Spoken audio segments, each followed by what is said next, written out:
Greetings, humans. You have entered the Command Zone, your destination for all aspects of Elder Dragon Highlander. Enjoy your stay. Hello, everybody, and welcome back to another episode of the Command Zone podcast. I'm your host, Rachel Weeks, and we have a special host today. It's Craig Blanchette. What's up, everybody?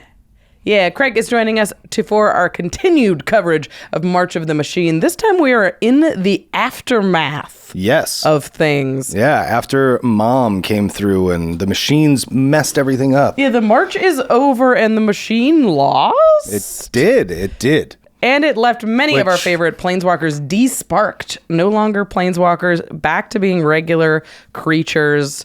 And they have whole new commander designs, which is very exciting. Yeah, I saw. It looks very cool. And I think the story arc is very interesting and a unique twist. Yeah. So Aftermath is a micro set. There's only 50 cards in this set. It's going to illustrate the multiverse after the wake of the war, which the good guys won. We did it. Well done. And we're going to cover the cards that you need to know from Aftermath, from legendary creatures to new cards in the 99. But first, if you want to pick up any of these cards as singles, as always, go to cardkingdom.com/command to support the show while you're shopping for Magic cards. Card Kingdom is a great one-stop shop, especially when you're building decks, to put in a giant list of all of the cards that you are waiting for, and they'll all show up in one package on your doorstep ready to build. I like using Card Kingdom because I only have to keep track of one shipping process. I've got one number and I know when my cards are coming, and I don't have to hunt them down if they don't show up in a week or 2 weeks. And I know that they're going to arrive safe. So cardkingdom.com/command. We know you're going to buy Magic cards. You can support the show while you're doing so. You can also support the show by going to ULTRAPRO.com/command and getting all of the Magic accessories that you need to make your battlefield look awesome and also safe and protected and professional. ULTRAPRO sells sleeves and binders and deck boxes and playmats, dice, tons of equipment that you can use to make your battlefield clear and pretty. They have all of the officially licensed Magic art. So if there's a card that you fall in love with, that you're like, I love this card, I want it on a playmat, check ULTRAPRO, because sometimes they have it and they can really allow you to rep what you're excited about in this game. Also keep an eye on the website for secret lair drops. Sometimes they'll get access to that super exclusive art, and it'll be live for a couple of weeks, if that, and it'll be sold out and there's no more chance to get it. So go to ultrapro.com/command for high quality Magic products that are fun to play with. The other way to support this show is directly going to patreon.com/commandzone. Gets you access to all kinds of perks, seeing extra turns and game nights early. You get access to Turn Talks, which is the follow-up show to Extra Turns, where we discuss the game that was just played, what happens, what went well, what went terribly, what your deck would have done if you had just one more turn. Turn Talks those are some of the most fun shows that we do is the Turn Talks. I really love those because they really dissect the game and really kind of give an inside perspective of what was the player thinking, which is often in the comments, but we actually go through it and Patreon perk, like you said. Yeah. They also get to play with us. Like we get to play games with our patrons at certain tiers. Mm-hmm. And that is honestly, we do it about once a month per person.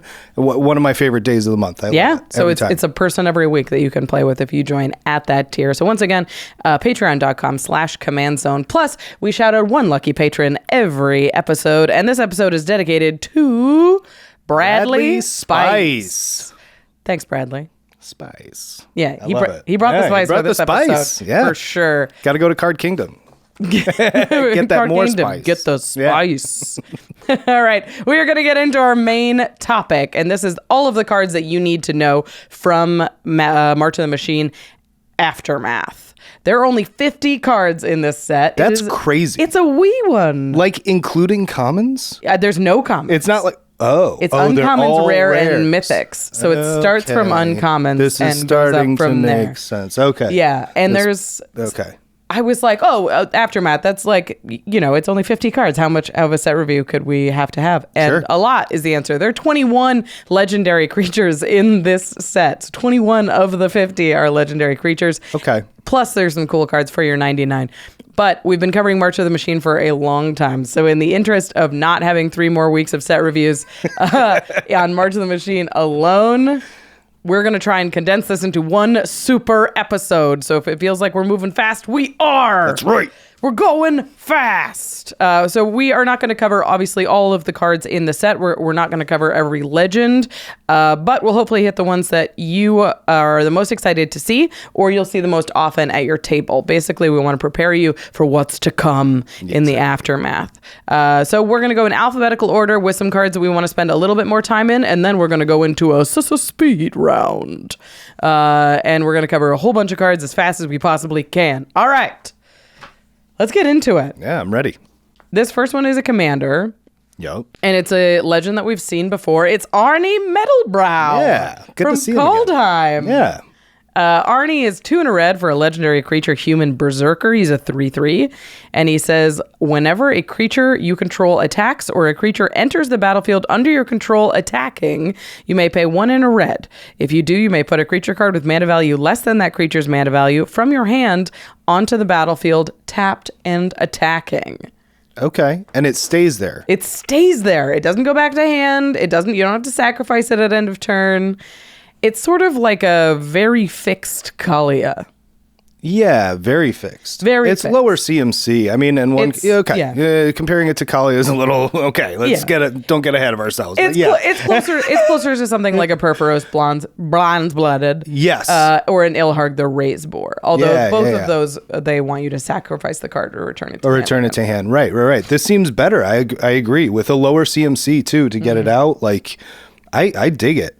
So. I definitely think that the first move in a deck like this is to sneak in those creatures in ways that we've used before. Sure. So Purphoros bronze-blooded. Yep, goes in, yep. Sneak attack. Yep. Even like Felden of the Third Path. Sure. Get a token. Get it back. Attacking. Yeah, right. It's a copy, so it still has the CMC of the copied card. So that way you can you don't have to pay the full cost of something huge. Very cool. And then you absolutely. could use Arni's ability to sneak in something smaller. That's just like our patron Spice. So I definitely still like some sneak attack effects in here, but also this is just like a mono red creature deck, which means we're going to focus on haste. It means we're going to focus on evasion and trample. Yeah, I like your idea of, especially with the sneak attack, having something like anger, where you just put in anger, then it's in the graveyard. Great. You got mountains. Yep. Yeah, having that haste is really important for Arni. Like, he doesn't have to attack to trigger. It's whenever you attack or a creature enters tapped and attacking. So you could even trigger it multiple times. Like, if you have Arni and you attack with like a 6 mana dragon, you could activate Arni, put in a 5 mana dragon, activate Arni, put in a 4 mana dragon. Oh man. So you can chain it off if you have. And depending what dragons those are, you may end up with treasures, which then, oh Lord. Exactly. Oh Lord. Okay, I see where this is going. It can get out of control. Yeah, fast. absolutely. That's cool. Not that you go crazy with mono red dragons or anything. No. That's not something that Craig likes at all. I've seen Rachel do this before. Oh yeah, no, I'm secretly a mono red dragon player. Yeah, seriously, you just built that other deck too, right? And he coming. Oh yeah. I have Dragon's Approach. Yeah. Oh Lord, he coming. I love it. I like this some evasion in this deck because he is like a 3/3 with no evasion. Yeah, right. Yeah, you totally. do kind of want him to be able to attack. You do want all of your other stuff to get in when you're attacking. So I was thinking Goad for this deck. Yeah, sure. Like stuff to force your opponents to attack, so they're tapped down a little bit more, and it's easier for you to hit it. I've seen Goad work to great effect lately. It seems to be a delayed mechanic and something that some people are really hyped on right now, and I've seen it used a lot to, like I said, great effect lately. Yeah. I think that's a great idea, yeah. What kind of cards? I even like something like Bedlam, which just says creatures can't block. That's great, yeah. No, old right? card. Yeah. I remember that. Okay, yeah. Where it's like like if I'm playing at a deck that's all out attack, it's not going to have a ton of defense anyway. I kind of want it so my opponents have no defense either. That's amazing. I wanted to use that in Infect. Yeah. Like I've definitely looked at Bedlam before. I love that for this deck. That's amazing. You're in mono red, you got to get creative. Totally. But also I think Goad works pretty well. So Disrupt Decorum, I'm a big fan of the new Spectacular Showdown. Have you seen this card, Craig? I don't know if I'm that familiar with it. It is 1 and a red for a sorcery. Put a double strike counter on target creature, then goad each creature that had a double strike counter put on it this way. Overload for red. Oh. So you can pay but 2 to red. But they're only goaded once, right? They're only goaded until your next But upkeep. it's like the next turn is going to be like... Everything's crazy. Okay. Yeah, you give everything double strike, including your stuff.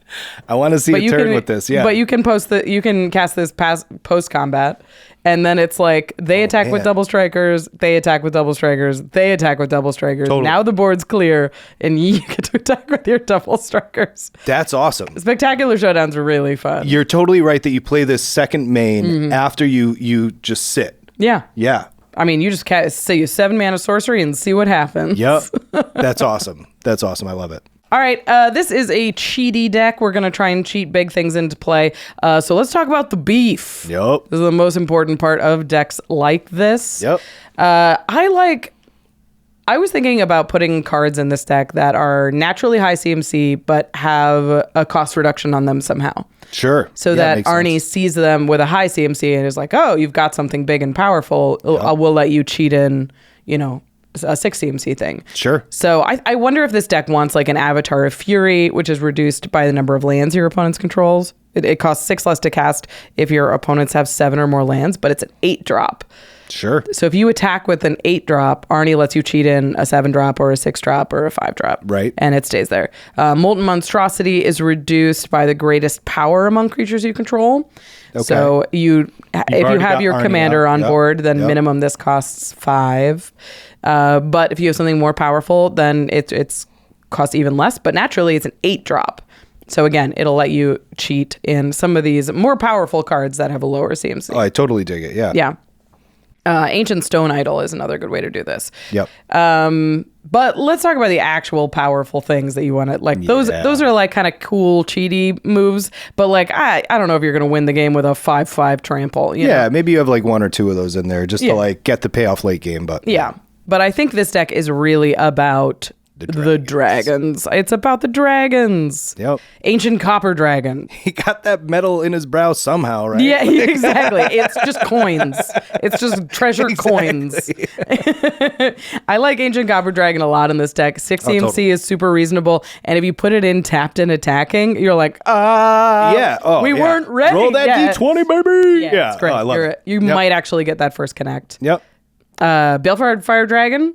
Sure. Classic. Yep. Deals combat damage, wipes a board. Balefires, I saw that card early and was like, this and Kalia. That's why, Yeah, exactly. But, yep. Another big gold dragon in this deck is Goldspan Dragon. Totally. You start making treasures, and now just every treasure you make is just another creature. As long as you can get it with card draw, right. Done. Because Goldspan Dragon makes treasures count for 2, which pays for the Arni Metalbrow activation. Yep. So any treasure you have is another creature and lets you really chain it off like we were talking about before. Yeah, totally. Combat damage triggers is something that I was looking at very specifically for this deck because you don't really get attack triggers. There's a lot of like they enter tapped and attacking. Okay. Or ETB triggers because they're still entering the battlefield. So like Terror of the Peaks is still quite good in a deck like this. Amazing. This is the deck for it. Yeah, you're once you putting get in it out, now it's boys. just boom, boom, boom, boom, shoot. Yep. Yeah, you attack with a Balefire Dragon. You already have that. Sure. Then you cheat in Terror of the Peaks. And then you cheat in a 4-drop, a 3-drop, a 2-drop, as long as you have cards in your hand. I like Bloodthirster in this deck too because it's an evasive. It's flying and trample, and when it deals combat damage to a player, untap it. After this combat phase, there's an additional combat phase. Oh, nuts! Yeah. So it's a combat damage trigger that gives you an extra attack. Yeah, awesome. A lot of like the extra combats are an attack trigger, but this one you can still sort of get with Arni, right? Which is good.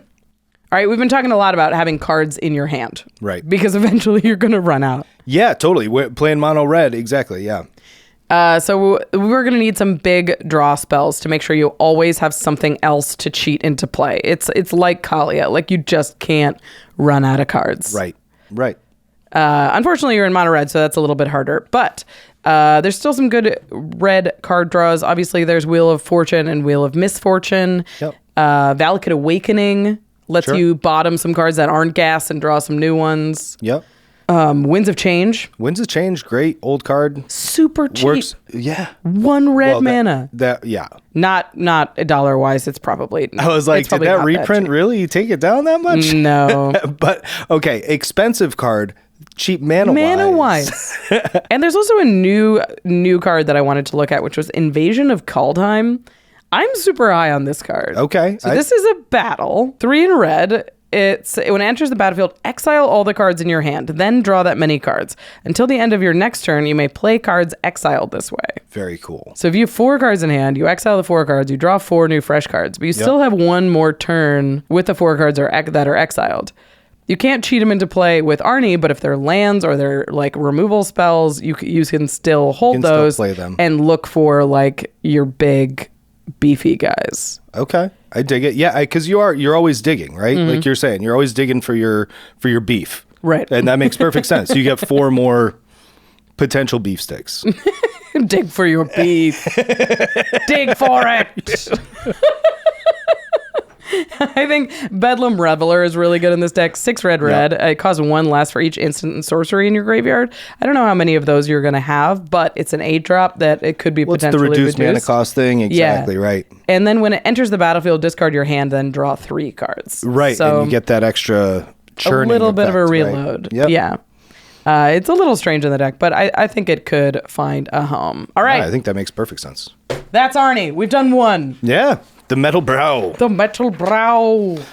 Oh, gosh. All right. The next. This is a Planeswalker. This is our first desparked Planeswalker. Extra points for I know, Rachel. for sticking it on the table. Do you want to read the next one? Yeah. Calix, Guided by Fate. So Calix is 1 green and a white for a 2/2 human druid. Constellation. Whenever Calix, Guided by Fate, or another enchantment enters the battlefield under your control, put a +1/+1 counter on target creature. Cool.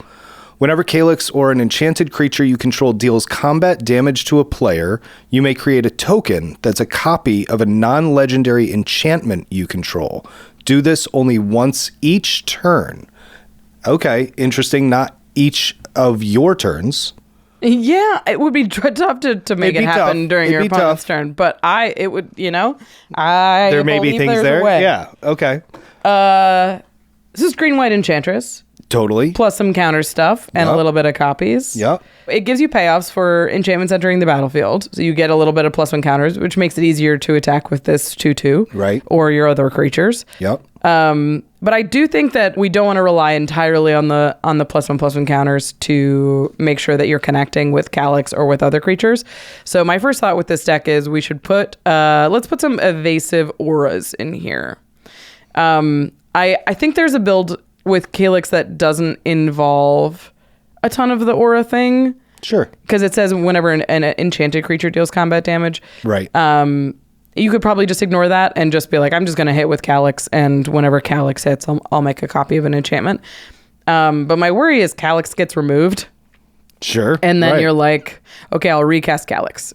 Now I have to wait until he can attack next turn to attack. Like, if you have a couple of auras in the deck, you can, if Calix gets removed, you can recast Calix and attack with an enchanted creature. Yeah, and you don't have to wait that whole turn. Yeah, ideally you have like 2 or 3 enchanted creatures so that, as you're saying, if one gets removed, next turn you can at least attack. Right. Because white-green is typically not a haste-enabled deck. Not really. So, you can Lightning Greaves, you can Crashing Drawbridge, but it's sort of slim pickings for haste. Yep. Especially in an Enchantress deck. So I like the idea of having at least some of an aura package in here. So I would include some evasive auras, starting with Canopy Cover. This card's great. Great card. Just says enchanted creature can't be blocked by creatures with flying or reach.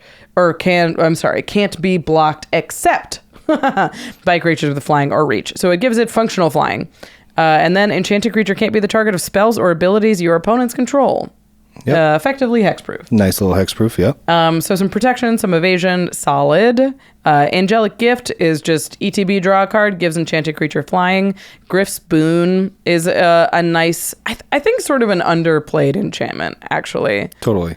It's a single white for an aura that gives the enchanted creature +1/+0 and flying, but it says 3 and white, return Griff's Boon from your graveyard to the battlefield, attached to target creature, activate only as a sorcery. So you could just always have a creature with flying. I used to run this in my Rafik deck, my Rafik Infect deck. Yeah, that seems great. Because you're just always, you can give it flying, evasion, just like you can cast it from your graveyard, just like you said, yep. And it's a little buff, and it's only a single white mana. So good in a Constellation deck, I think. You're also, you're buffing your creatures with these +1/+1 counters too, so giving them any sort of evasion is at least more damage. Right.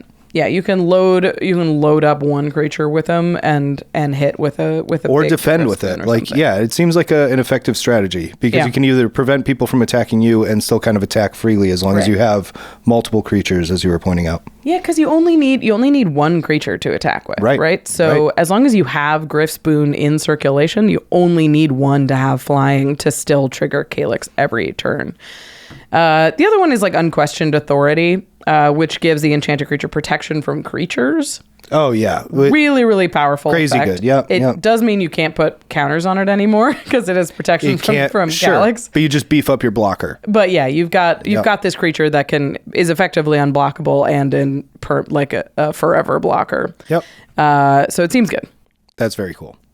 If you're running auras, you run your traditional aura package. Use SRAM, Core Spirit Dancer. Yep. Armored Sky Hunter is very good. Light Paws, I think. Light Paws. Light Paws. Just tutor up that you have to be very heavy into auras if you're running Light Paws. This new one I think is cool. I don't know if you've seen it. It's Zenk Paladin Unbroken. Yeah, loved him in the movie too. But great card and He's great so character funny in this role. Yeah. 2 white for a 2/4 double strike. Auras you control have Exalted. So Exalted is if you only attack with one creature, they get +1/+1 for each one you have. So if you have like one creature with 3 auras on it and you attack with that one creature, then Zenk gives them it +3/+3. Yeah. That's cool. Pretty sweet. Yeah. And he's got double strike too. Yeah. So you could load up Zenk and start really doing some damage. Quick aside, was that the guy from Bridgerton? Yeah. That then left Bridgerton? Did he do better things? Okay. Was Dungeons and Dragons the better thing that he I don't know. For? Maybe. Interesting. Timing checks out. Yeah, right? I don't know. Yeah, he left Bridgerton and Bridgerton was worse for it. I have heard. Moving on. If you want to just go full Enchantress, which I think this deck is going to be largely just an Enchantress deck. Yep. You're going to want the Constellation Enchantresses. Yep. Eidolon Blossom. Mm-hmm. Yep. Citizen Champion. Because you're making copies of enchantments, you really do want to trigger when they ETB. Totally, yeah. So Constellation is better. Archon of Sun's Grace is also very good in decks like these. Yep. If you're focusing on just hitting with Calix and you're like, I don't want to mess around with auras, sure. You're going to need Greaves, you're going to need Swiftfoot Boots, probably Crashing Drawbridge, and ways to make him unblockable, I would think. Rogue's Passage, Access Tunnel, that kind of thing. Yep. Okay. Now we're going to get to the fun part. Oh, good Lord. Yeah, these, if you copy any of these, like Smothering Tithe, Blech. Mirari's Wake, Blech. I mean, Felidar Retreat, Grasp of Fate, Kenrith Transformation, Ghostly Prison. I mean, that's like Song of the Dryads. Like, enchantments are so powerful. So making like one copy of Grasp anything. of Fate is spicy. Grasp of Fate. If you make a Grasp of Fate every turn, you're just things are going badly. No, exactly. I was thinking that this is kind of a funny curses deck. Because you can copy curses and then just keep spreading them around. Keep giving the people white, green different curses. They're not as good as like the black and red ones. There's Overwhelming Splendor, which is sort of the big curse. That's humility for one person, but now it's humility for everybody. Slowly, so you can give like you get a humility. This is not nice. Don't. Yeah, do that's. There's also Faithbound Judge, which is a weird card from Crimson Vow. The front side is a guy. He's got Defender and Flying and Vigilance, and eventually he'll lose that. But the back side is called Sinner's Judgment. And you can disturb it for 7. So this is basically a 7 CMC curse. And it says at the beginning of your upkeep, put a judgment counter on Sinner's Judgment. Then if there are 3 or more judgment counters on it, enchanted player loses the game. If Sinner's Judgment would be put into a graveyard from anywhere, exile it instead. So you can just... So you'd have to put it on each person, and then this one would tick up to 3 first. Yeah, it's just this very slow clock. Sure. But it's like... It's a clock. I like it. I play an Infect. I love it. But you can do a little bit of proliferating. You've got +1/+1 counters in the deck. Oh. And all you need is 3. Yeah. Okay, I'm on board with that. That's so much less than 10. I mean, but then it's also like... That's kind of rough strategy. Okay, I'm going to get out my 7 CMC enchantment, and then I'm just going to proliferate. Yeah, and then that's what this deck does. I'm going to hit and make 1 copy of it. Right. All right. There's if you're more focused on the aura stuff, there's cool auras that you can make copies of. Sage's Reverie draws a bunch of cards when it ATBs. Mantle of the Ancients brings back a ton of auras from your graveyard back to the battlefield on ETB. Shielded by Faith. If you have like multiple Shielded by Faith and like all of your stuff is always indestructible, that's pretty sweet. These are all cool. But stuff gets really weird when you start copying Doubling Season. Of course, right. Because you things start getting exponential at that point because it's I was talking to somebody over the Discord the other day. We were playing Spell Table, and they told me about this time that they copied Doubling Season something like 478 times or something. And so it was like 10 to the E to the 27th power or something. And then we recently played again, and he was like, guess what, it was actually a bigger number than I told you before. No. Okay. Yes. So I understand Doubling Season copying is absurd. Yeah. It's absurd. So you immediately, like, if you copy 1 Doubling Season, you immediately get 2 Doubling Seasons. Right. So now you have 3 Doubling Seasons. Yep. You could also copy Nixplumation. Ooh. And now all of your stuff taps for 3 times and then 3 times that. That's awesome. So each land taps for 9. Yeah. That's awesome. Nixblooms. Yeah. Auto include. Okay. Cool. I'm in. Sanctum Weaver. The more Sanctum Weavers you have, the better your Sanctum Weavers are. So you just have more and more and more mana. Unnatural How growth. could you argue with that logic? Like, come on. Unnatural growth says when you double your power, you double it again. Yo, I love that card. I love that card in like so many ways, but I might be building this deck. This actually seems really cool. I dig it. So win more, but it's so fun. Totally. Like, yeah. You're like, okay, if I have a Doubling Season, then I hit with my commander, I could be in a very good position. And you're like, you're already doing fine. Yeah. Well, here's the problem too. Then you have fun to do the math of like keeping up with everything. Yeah, and right. You're going to be coming back to people talking about E to the power. To the 72nd this time. Yeah. All right, that's Calix. You can do some really cool stuff with this. It's a little slow, but it's a cool new green-white Enchantress deck, which is kind of fun. Yep. Nahiri's Resolve is the next card we're going to talk about. This is not a commander, so we're going to try and be pretty quick about this one. Yep. Nahiri's Resolve is an enchantment for 3 red white. It says creatures you control get +1/+0 and have haste. Then, at the beginning of your next end step, exile any number of non-token artifacts and or creatures you control. Return those to the battlefield under their owner's control at the beginning of your next upkeep. So, what that means is... Your creatures are a little bigger and have haste. Great. Yep. We love those 2 things. Yep. And then at your end step, you can choose 3 or 4 things. Yep. And they all blink out and they come back at your upkeep. So it's like sort of somewhere between like a teleportation circle and like a Teferi's Veil. Yeah, or like an eerie interlude kind of Teferi's Veil. Yeah, it doesn't come back forever. Like it does go all the way around the table and then come back when it's your turn. But that you can blink your whole board multiple times slowly. I don't know. I think this card is interesting. I mean, it's a 5-mana enchantment in an aggressive color pairing, which feels slow. Right.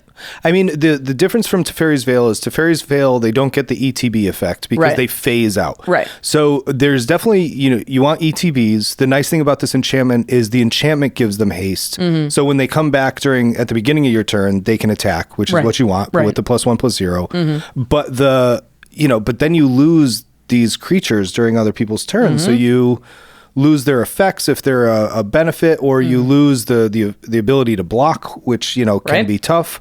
And so, yeah, I don't know where this plays. What do you think? There's definitely costs to this. There's upsides where, like Teferi's Veil, where you dodge board wipes, like sorcery speed board wipes. You get to protect your board. Yep. So you can, I've seen that with your ambulance deck. Yes. Okay. So you can blink out stuff that you're like isn't important on the battlefield, and you're not going to be blocking with anyway, or they don't have a static effect. Okay. Or, you know, little ETB creatures that aren't going to have a huge impact in the game.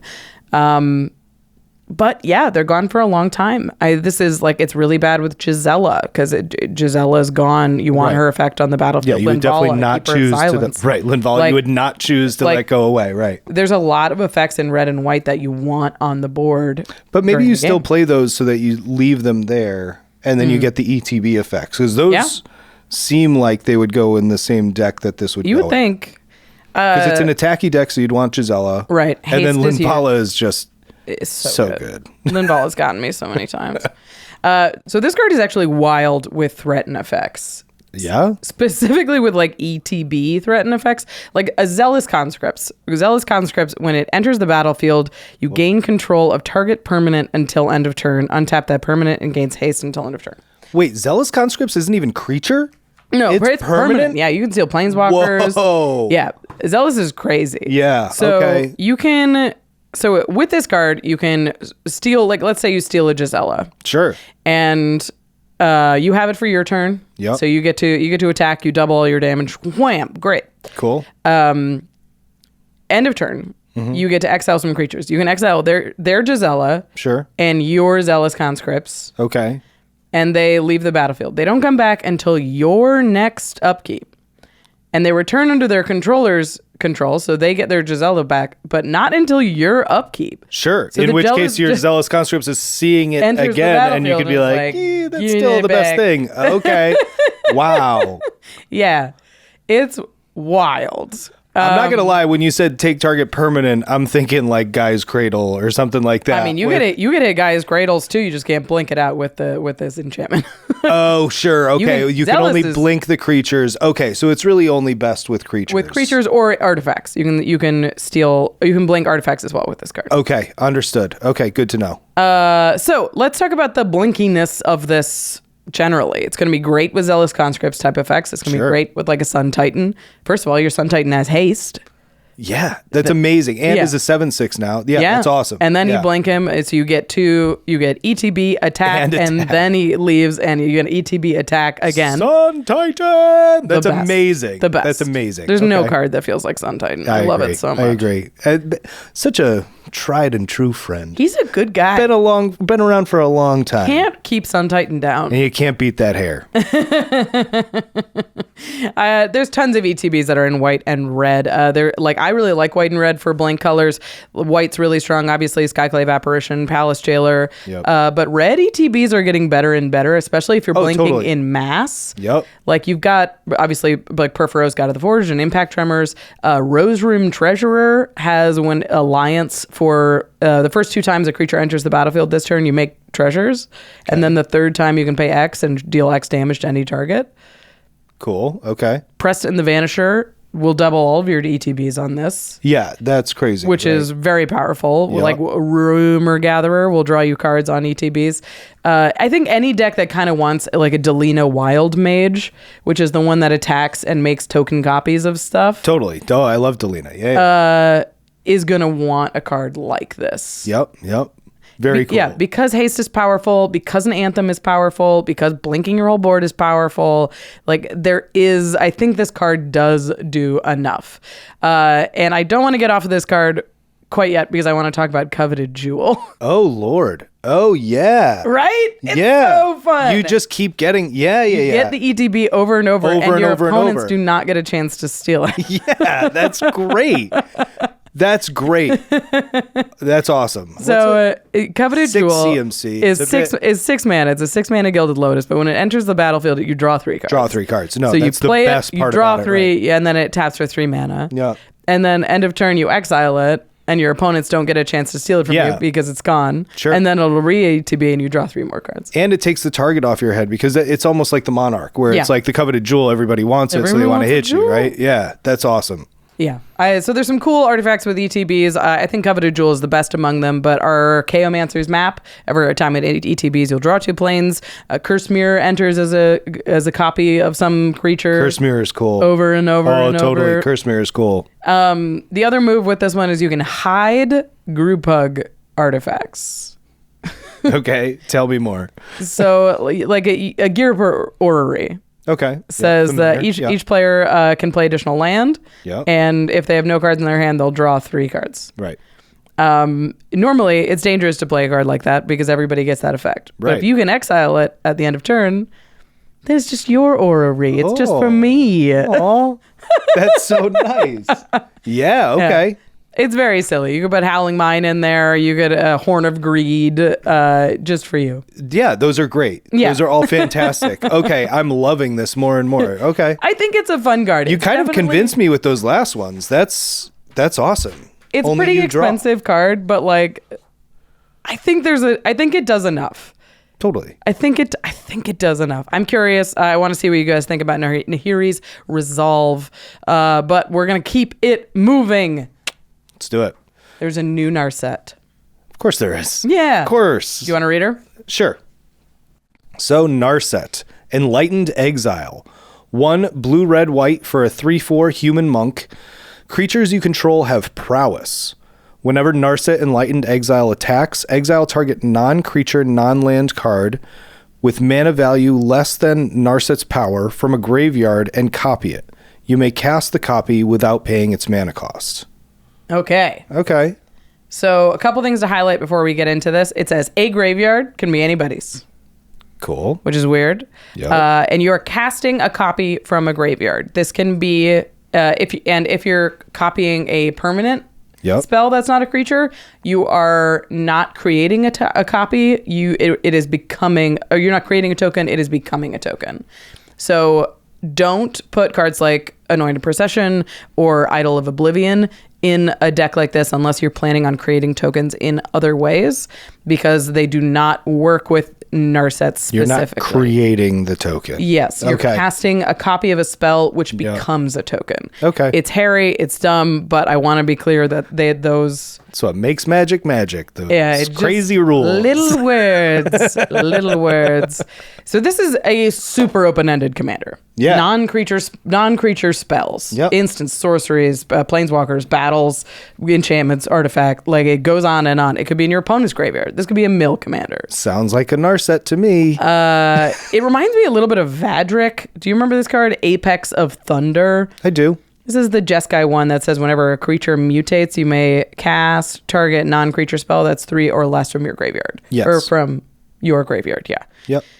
So it's not on rails. It doesn't tell you exactly what to do with it. You're like, I'm going to be doing, I know I'm generally going to want to be 3 casting CMC things. Right, yeah. 3 CMC stuff. Right. And Narset kind of says, all right, we're casting stuff from graveyards and everything has prowess. Yep. So I'm not going to tell you exactly how to build Narset. You could build her 100 ways, including just good things. Yep.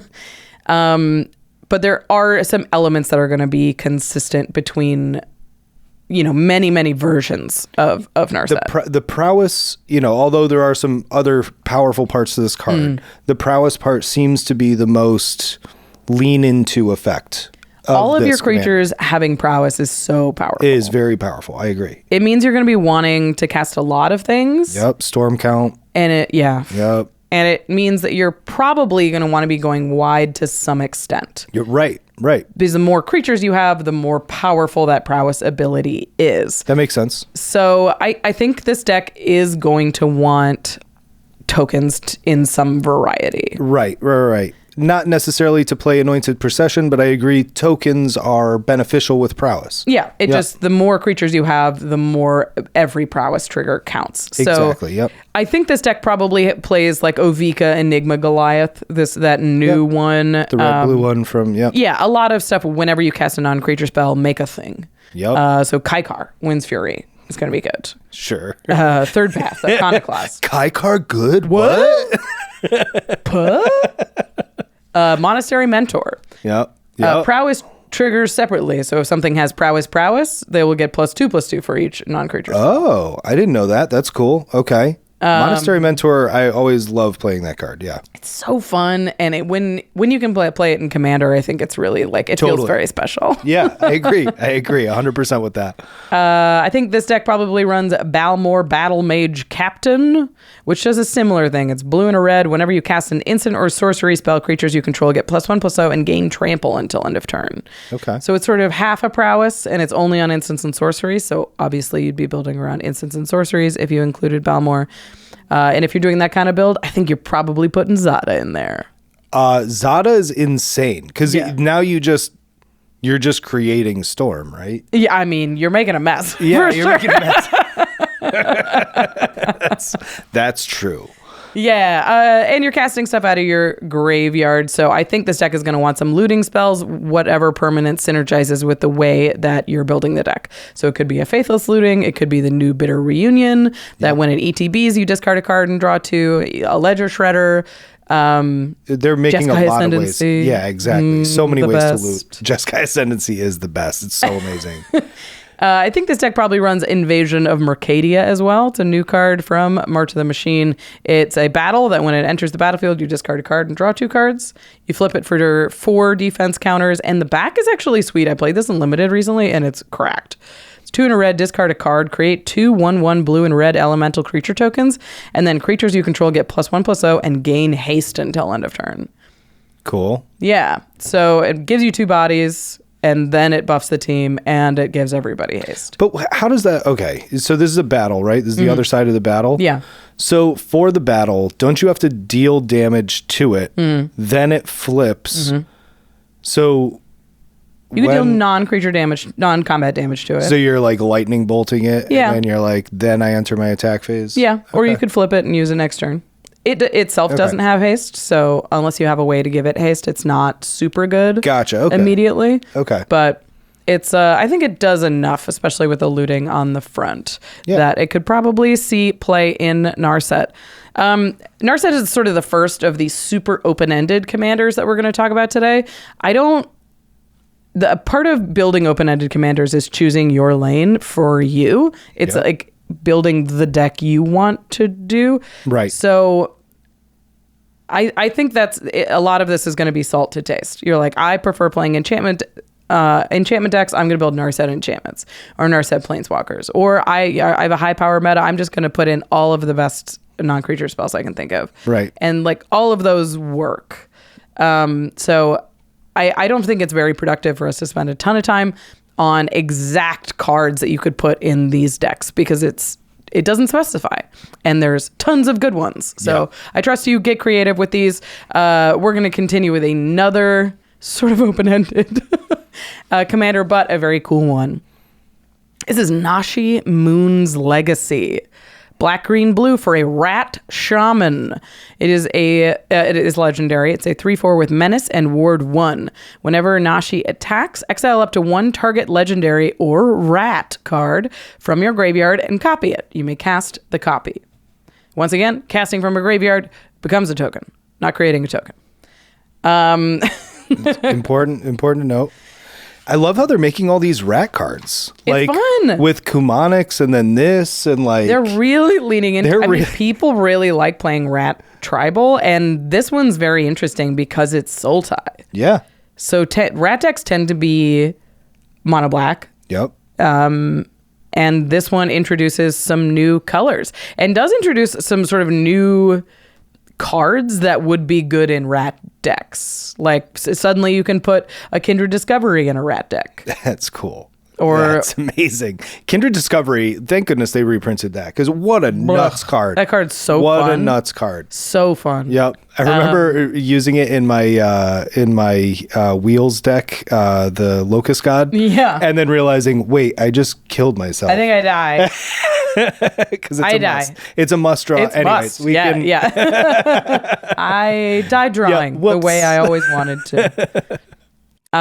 This adds like Realm Waker, allows you to cast rats off the top of your library or any creature type. Reflections of Lityara You are casting the spell, so I believe you get 2 copies of it. Oh, whoa. So I believe if you cast it, even if you cast it off of Nashi, you get two copies. Yeah, that's cool. It's like your own doubling season. That's cool. Haunted one is sweet, and I keep trying to put it in decks, and I think it's actually quite good in this deck.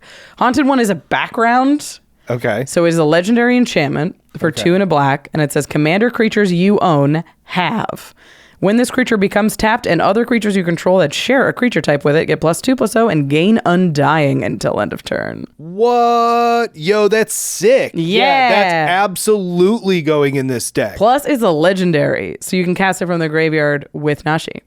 What? Yeah, isn't that fun? Yeah. That's amazing. Yeah. That's amazing because now all your... Oh, man. All of your rats have Undying. Undying, and that's spice. Yeah, I dig that's it. Spice. Yeah. You +2/+2, yeah. +2/+0, but they get Undying. So yeah, they get Undying. You're not worried right. about Undying. Yep. Plus, you get Blood Bond March, which is what rat decks have been dying to have forever. This card says whenever a creature spell is played, each player returns all cards from the same name as that spell from his or her graveyard to play. So you could do almost Relentless like, Rats. Relentless Rats. Yeah. Yep. Okay. Okay. So I cast 1 Relentless Rats and I get all the Relentless Rats. It sounds like they need to reprint Relentless Rats is what it sounds like. They definitely do. Yeah. People are going to be excited about this one. Doubling Chant, Pack Hunt, both search for any number of Relentless Rats depending on how many rats you control. So there's definitely some cool rat options for this deck. I think it's going to be more common as a legendary commander, but I really like the rat build a lot. Oh, the rat is like... I'm the year of the rat. I'm 1984. So like this is singing to me. I like this. I like this a lot. There's definitely going to be your Caramonics. Oh, there's definitely going to be Caramonics in there, and I'm going to Uh-huh. see what the price of Relentless Rats is because I don't know if now's the time. We're doing it. Let's take a second to talk about the legends that you could put in this deck if you wanted to build around a legendary theme. I think there's a lot of cool, flavorful choices. You could put the Kamigawa dragons in here. Yeah, unbelievable, yeah. Really strong, and you can double up on those dice triggers. So, like, you could cast Kakusho, and then it goes to the graveyard and recast Kakusho from the graveyard with your commander. The dream. That's the dream. Junji, the Midnight Sky, has been really good in my games. I sort of like this deck as a Tamiyo deck because Nashi is supposed to be like carrying the spirit of Tamiyo forward. Oh, really? So you could cast Tamiyo planeswalkers from your graveyard. Sure, that seems flavorful. This one, the completed one, makes sense too because then you can whatever you didn't cast from your graveyard, you could technically get back with her second ability. With her second ability, yeah. Tamiyo Collector of Tales is the war one, and it says spells and abilities your opponents control can't cause you to discard cards or sacrifice permanents, but that's gravy because the tick up ability says choose an on-land card name, then reveal the top 4 cards of your library. Put all cards with the chosen name from among them into your hand and the rest into your graveyard. It mills. Yep. So it gets stuff into your graveyard with Nashi. It mills or Relentless Rats is you. Or, you just pick Relentless Rats and then you draw 3 cards. I did not put this in here for Relentless Rats. My lord! Like, choose Relentless Rats, then reveal the top 4 cards. Put 2 into your hand. 2 Relentless Rats, 2 in and the then graveyard. 2 into the graveyard. Yeah, totally, totally. That's awesome. I like Age of the Shadow Thieves in this deck. It's another background. It says whenever commander creatures you control when this creature attacks a player, if no opponent has more life than that player, put a +1/+1 counter on this creature. It gains Death Touch and Indestructible until end of turn. Cool. So Nashi will have Menace, Death Touch, Indestructible, and a counter, and Ward 1. Gonna be tough. That's tough. There's tons of legendaries that synergize with milling, especially in Sultai. I have a Sidisi Brood Tyrant deck. Seems great in this deck. Kaga Shadow Archdruid. When it attacks, you mills and you can cast permanents from your graveyard that were milled. Tasigur, of course. Yep. New completed Jace is a mill planeswalker. But the best card in this deck, 100%, is Key to the City. Okay. Key to the City says, tap, discard a card. Up to 1 target creature can't be blocked this turn. Perhaps my commander. Sure. And then you can discard a legend. Oh, yeah. And then you just get it. And then you can just cast it. That's amazing. Whenever Key to the City becomes untapped, you may pay 2 if you do draw a card. So you can draw some extra cards with it, but mostly you'll be like, all right, I discard Kaga, I'll cast Kaga, and Nashi can't be blocked. That's cool. Very fun. That's very cool. I think this deck is really cool. We're going to see a lot of different builds of it. And I like this sort of swath of open-ended commanders that they've printed. Yeah. Because it's like, I don't know. You want to do legendary rat tribal is so fun. Well, I think, a couple years ago when they came out with the Brawl decks, those also were kind of universal, kind of build however you want with these crazy strong abilities. Yeah. And it seems like this is a corrected version of They have pared them down a little bit, but they still give you the creativity to sort of build what you want to do and get some cards that you're excited about in there, so you don't have exactly the same deck as like the Nashi player next to you. Right. All right. We're going to move on to, this might be the most powerful card in the set, crazy. Honestly. It's Nissa, Resurgent Animist. Mm-hmm. Nissa has 2 and a green for a legendary elf scout. Whenever a land enters the battlefield under your control, add 1 mana of any color. Then, if this is the second time this ability has resolved this turn, reveal cards from the top of your library until you reveal an elf or elemental card. Put that card into your hand and the rest in the bottom of your library in random order. This is like a Lotus Cobra that draws cards. Lotus Cobra Plus, right. Yeah, for 3 mana. You add 1 mana and has a card draw ability on it. For a 3/3 too, right? Yeah. It's bigger. That's relevant too. Yeah. Like a 3/3 is actually relevant, whereas the 2/1 of the Lotus Cobra was like, it's a little you're not delicate. blocking with it unless you're killing something major. Right, yeah. So I really like this.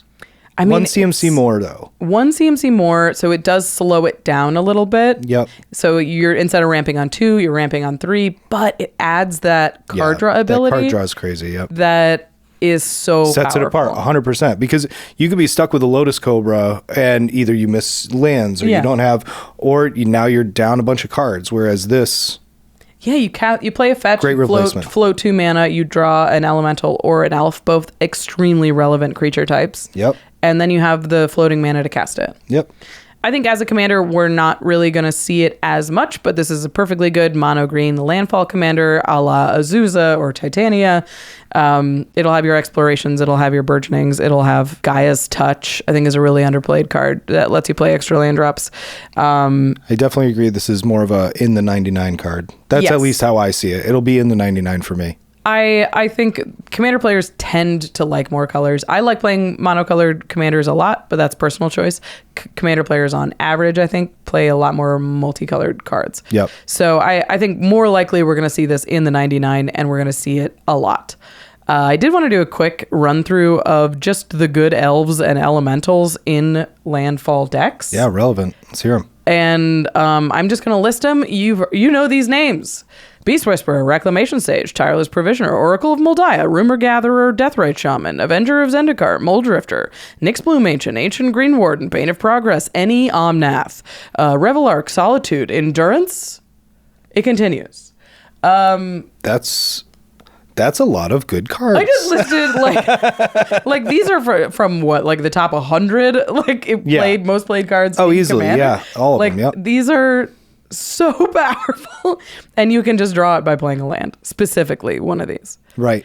I was thinking about it. I was like, what if you built a deck that doesn't have any elves or elementals except for one, and you use it as a tutor? Oh, totally. But I honestly think it's harder to not play elves and not play elementals. Fair. Than it is. Like, you could do it that way, but I think you just want to run a lot of these cards. They are all good. You know, it's, and Modern Horizons 2 is the only reason, like, depends how many of those elementals you have. Really, yeah. Kind of. Like, the Modern Horizons ones are just, if you have them, you're running them. But I do like the kind of like polymorph aspect of it, where it's like you just kind of only have one, or it's that's also like a cascade strategy in certain decks. Yeah, it gives you sort of like this half tutor thing. Right. It's not as good, because then if you're playing lands later, you're not drawing off of it. It's just a Lotus Cobra that's a 3/3, but maybe that card is so important. What would be the one if you had to choose?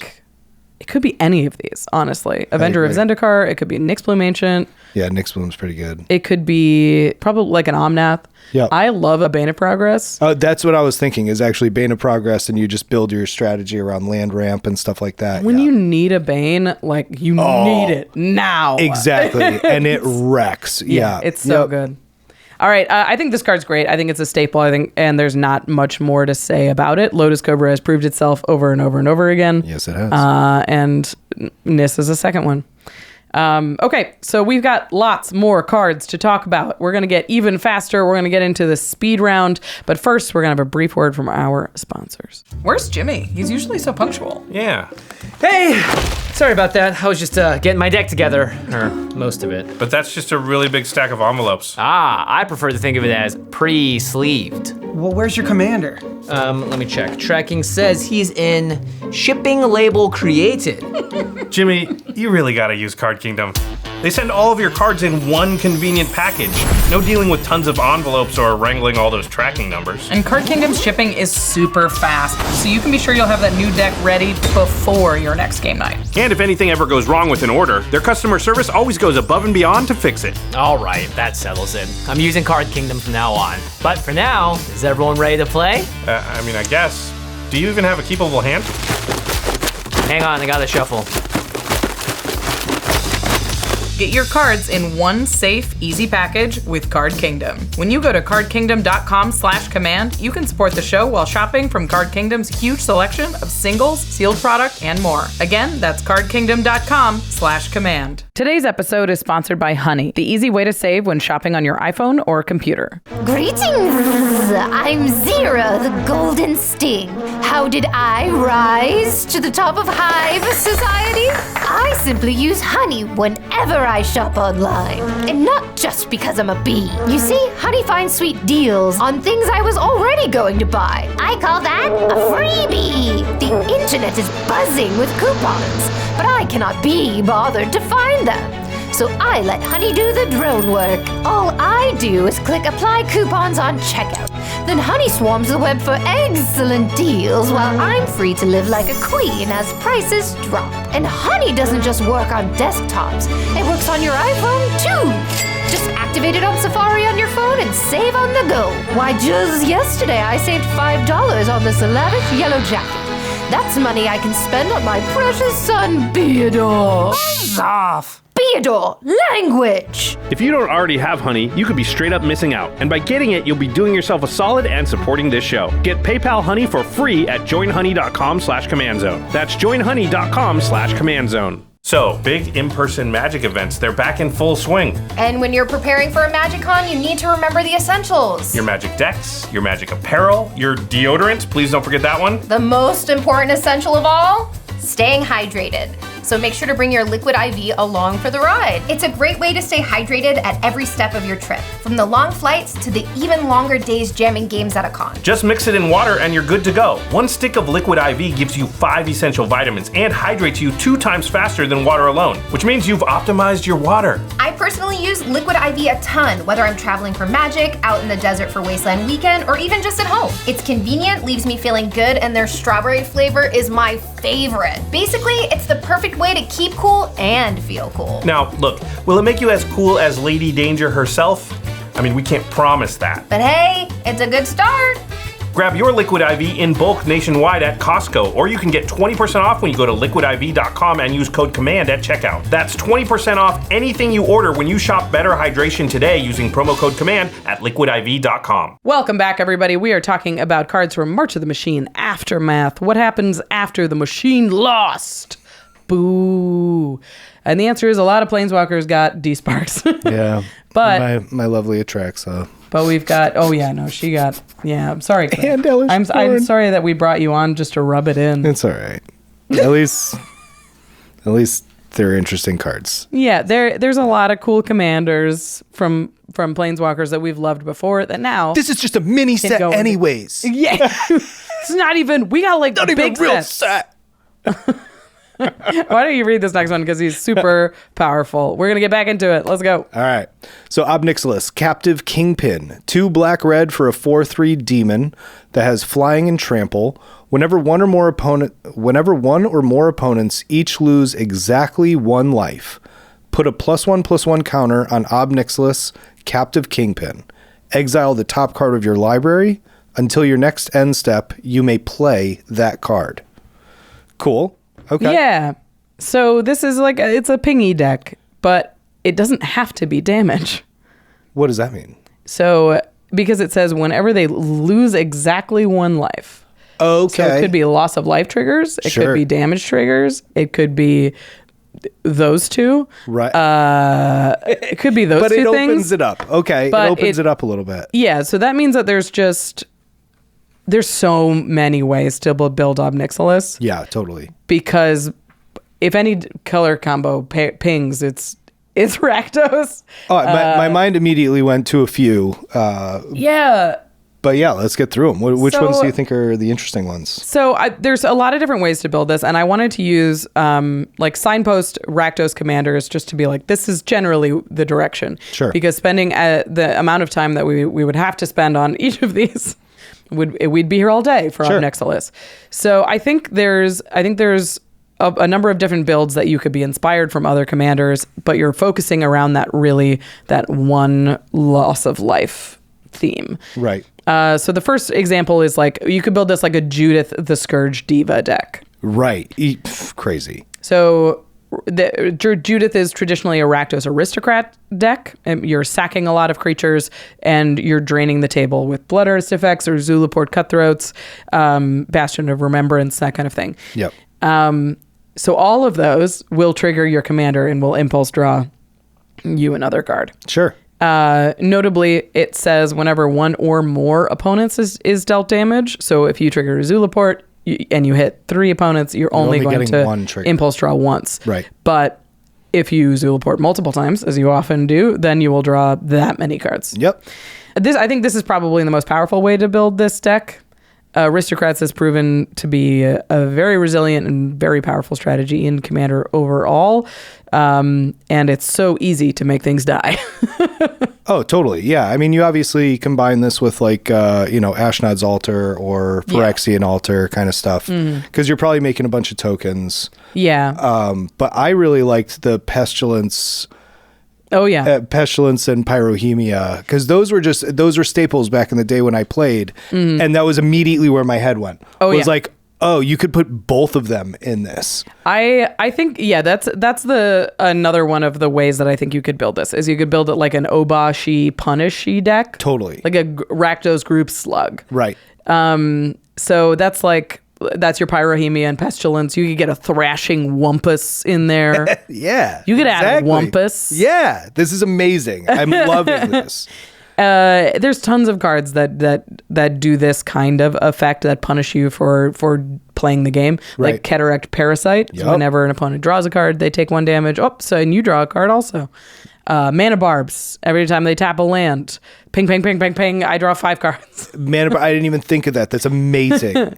This deck sounds spice. I think this might powerful. There's so many cards that you can put in a group slug deck like this. I really like Cryptolith Fragment. I run it in my Rakdos Lord of Riots deck. I do think Rakdos goes in the 99 of this deck. Oh, totally. I run Cryptolith Fragment in my Rakdos deck too. It's like one of the best cards because it's a 3 mana rock that when it taps, it deals 1 damage to each player. So now it draws you a card also. Can actually get out Rakdos on turn 3, right? Yeah. Yep. You had Sanctum of Stone Fangs, Stormfist Crusader. There's tons and tons of slug cards that'll deal damage to your opponents and draw you cards. Does he get +1/+1 too? Put a +1 counter on him. Yeah. So Pyrohemia and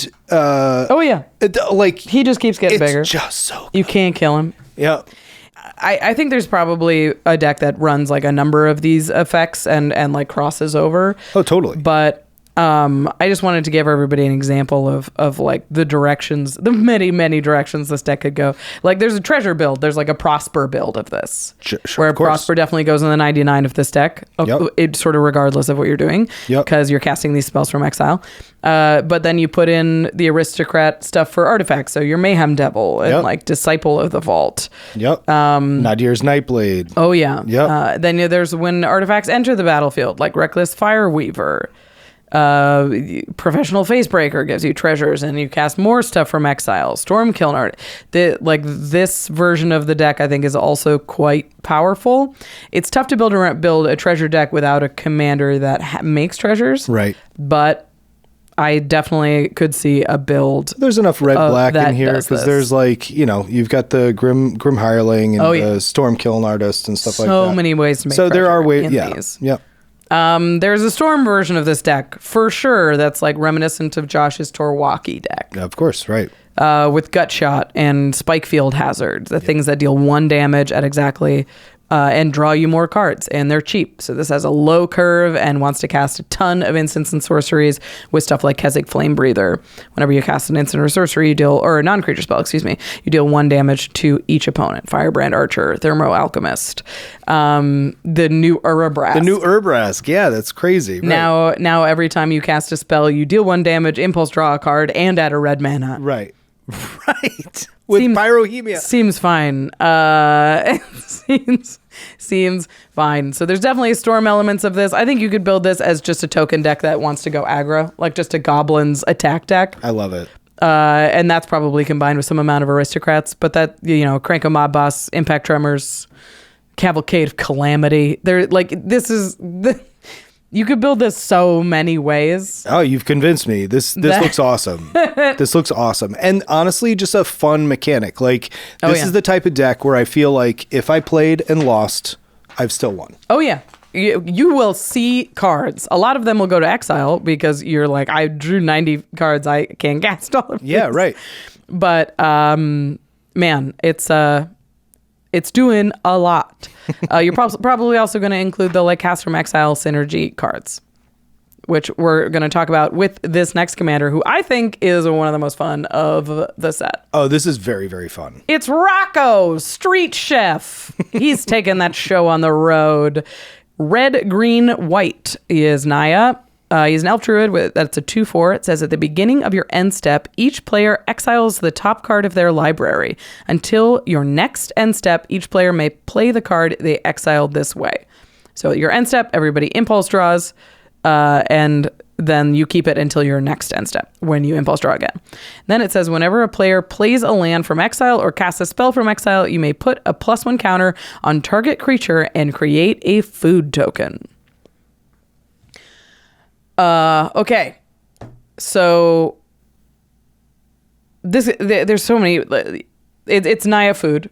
So you're putting all the food stuff in there. Yep. Just like your Tireless Provisioners, Academy Manufacturer, Gilded Goose, Trail of Crumbs. Yep. Killer Service. Killer Service ETBs makes 3 foods, and then you can sack foods to just make rhino waiters. Yeah, no, I mean, the amount of food that you can make is pretty absurd, because then you also have Academy Manufacturer, which just makes it nuts. I like a Sarenth Steel Seeker in this deck. It's whenever an artifact enters the battlefield, you draw a land. Oh, I'm familiar. Yep. You look at the top card of your library. If it's a land, you may reveal it and put it into your hand. If you don't put it into your hand, you may put it in your graveyard. It's like a weird explore. Yep. You want to turn that food into mana, so you run stuff like Jaheira, Friend of the Forest. Jaheira turns them now you have so much mana. Yep. Inspiring Statuary, Kark Clan Ironworks. Now you can sack food to eat food. Finally, a use for KCI. We've been waiting. I really like a Rampage of the Clans index that make a ton of artifact tokens. Okay. It says destroy all artifacts and enchantments. So I know, hear me out. No, I'm with you. I mean, I'm thinking Bane of Progress, sure. For each permanent destroyed this way, its controller creates a 3/3 green centaur creature token.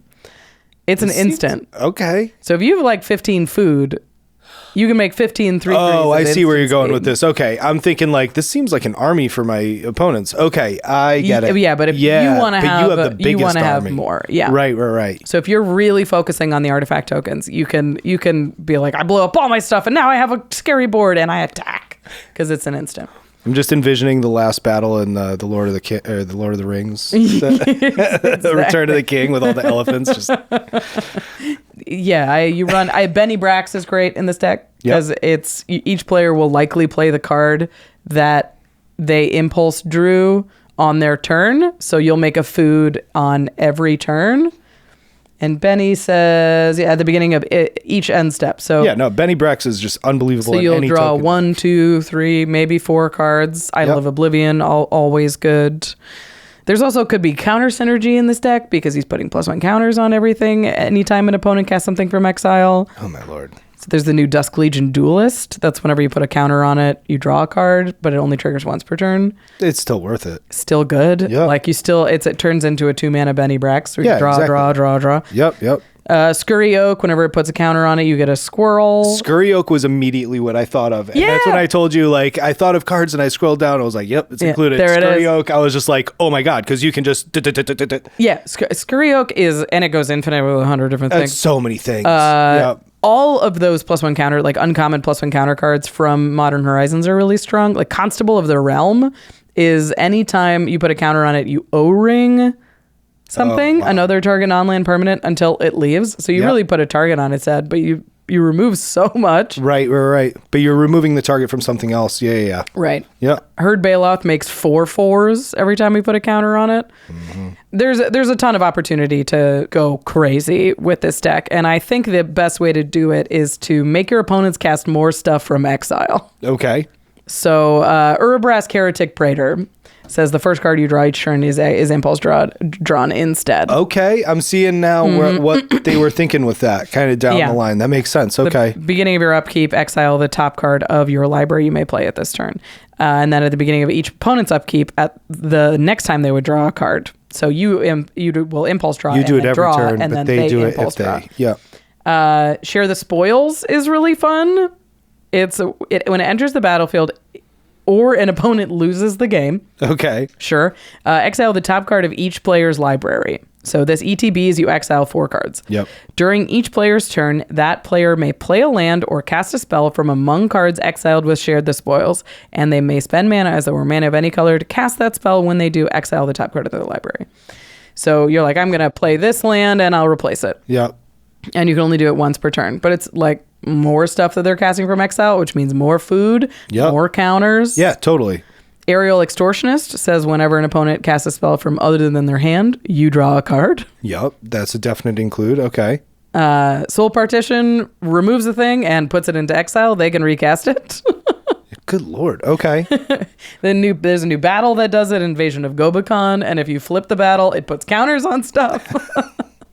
Okay. All right, but let's talk about a rude way to build this. I mean, it does seem almost like what's that? Thieves' auction or whatever. It's not. It's not. It's but not. Like, not quite, but it's definitely like has that chaotic. Has kind of that it. chaos. Yeah.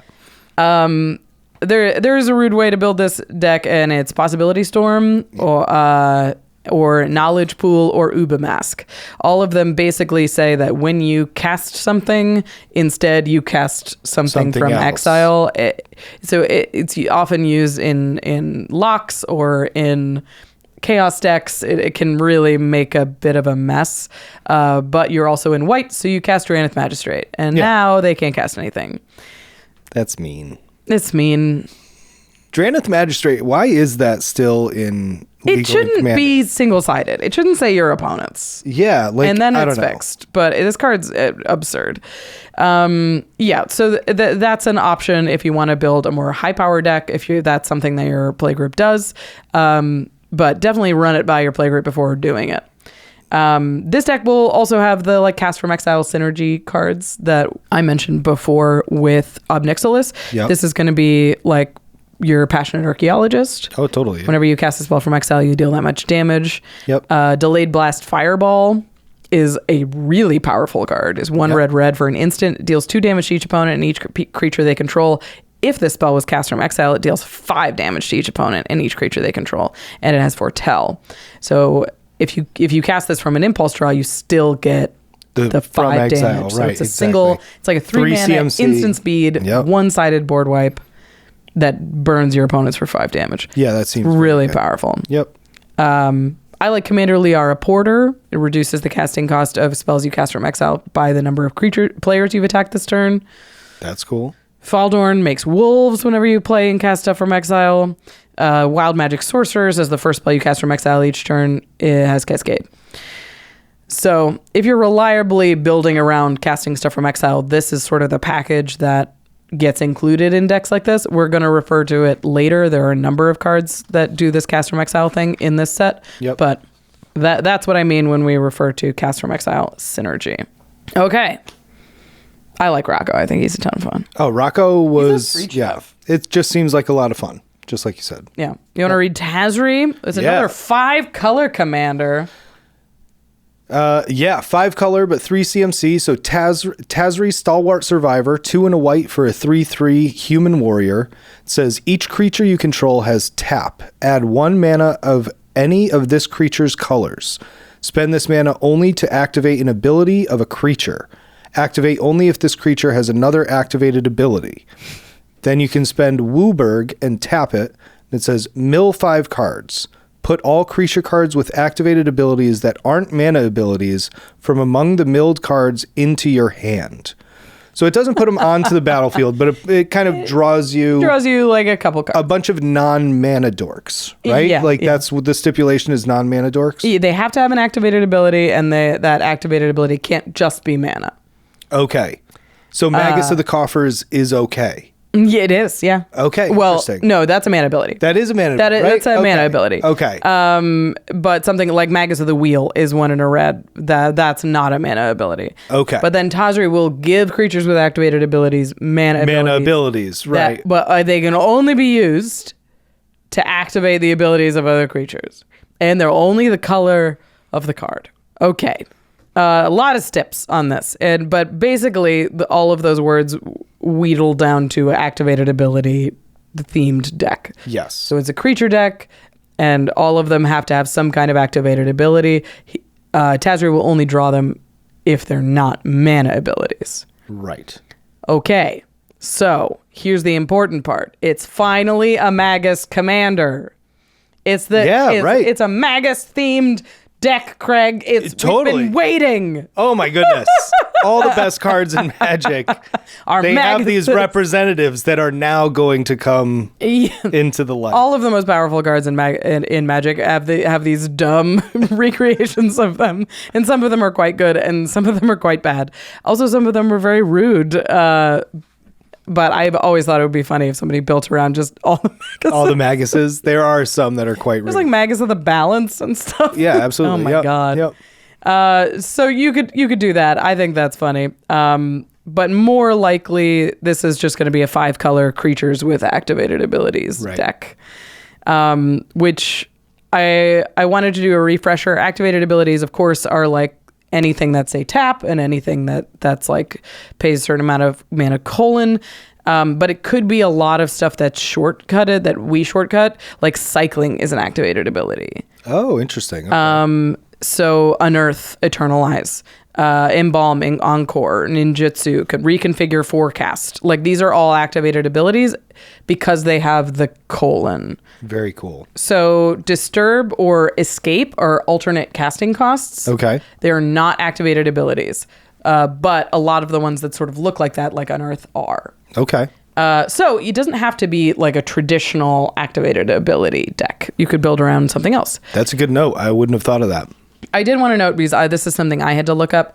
Eldrazi Scion, which is a token with an activated ability, doesn't work with Tazri because it is colorless.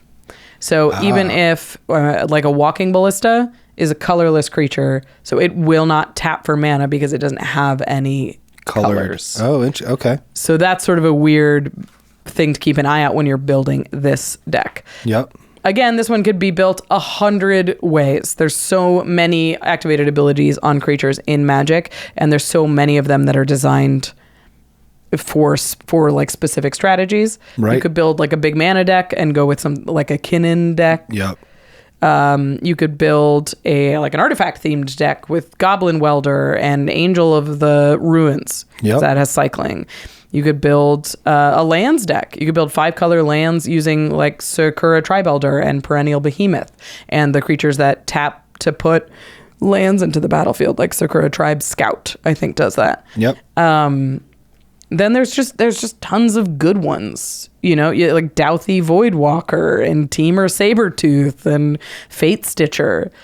I think if you're building this deck, you want to go less with mana dorks and things that tap to make mana, and more stuff that untaps. Yep. Because it's not a mana ability. It uses the stack. So like Fate Stitcher is a great untapper. Yep. I feel like there's a spot in here for Zerda too. Yeah. The red white that like reduces Definitely. costs and stuff. There's a whole section of cards that we refer to a lot that are just good with decks that have activated abilities. Right. And Zerda, Training Grounds, like 1,000-Year Elixir, and the new Tyvar Jubilant Brawler, both give activated abilities that have to tap haste. Yep. And Dynahair Invoker Adept. This is a 5-color deck. You can put this Jeskai card in there. It gives creatures with activated abilities haste, and you can double up on activated abilities that you pay 4 mana for.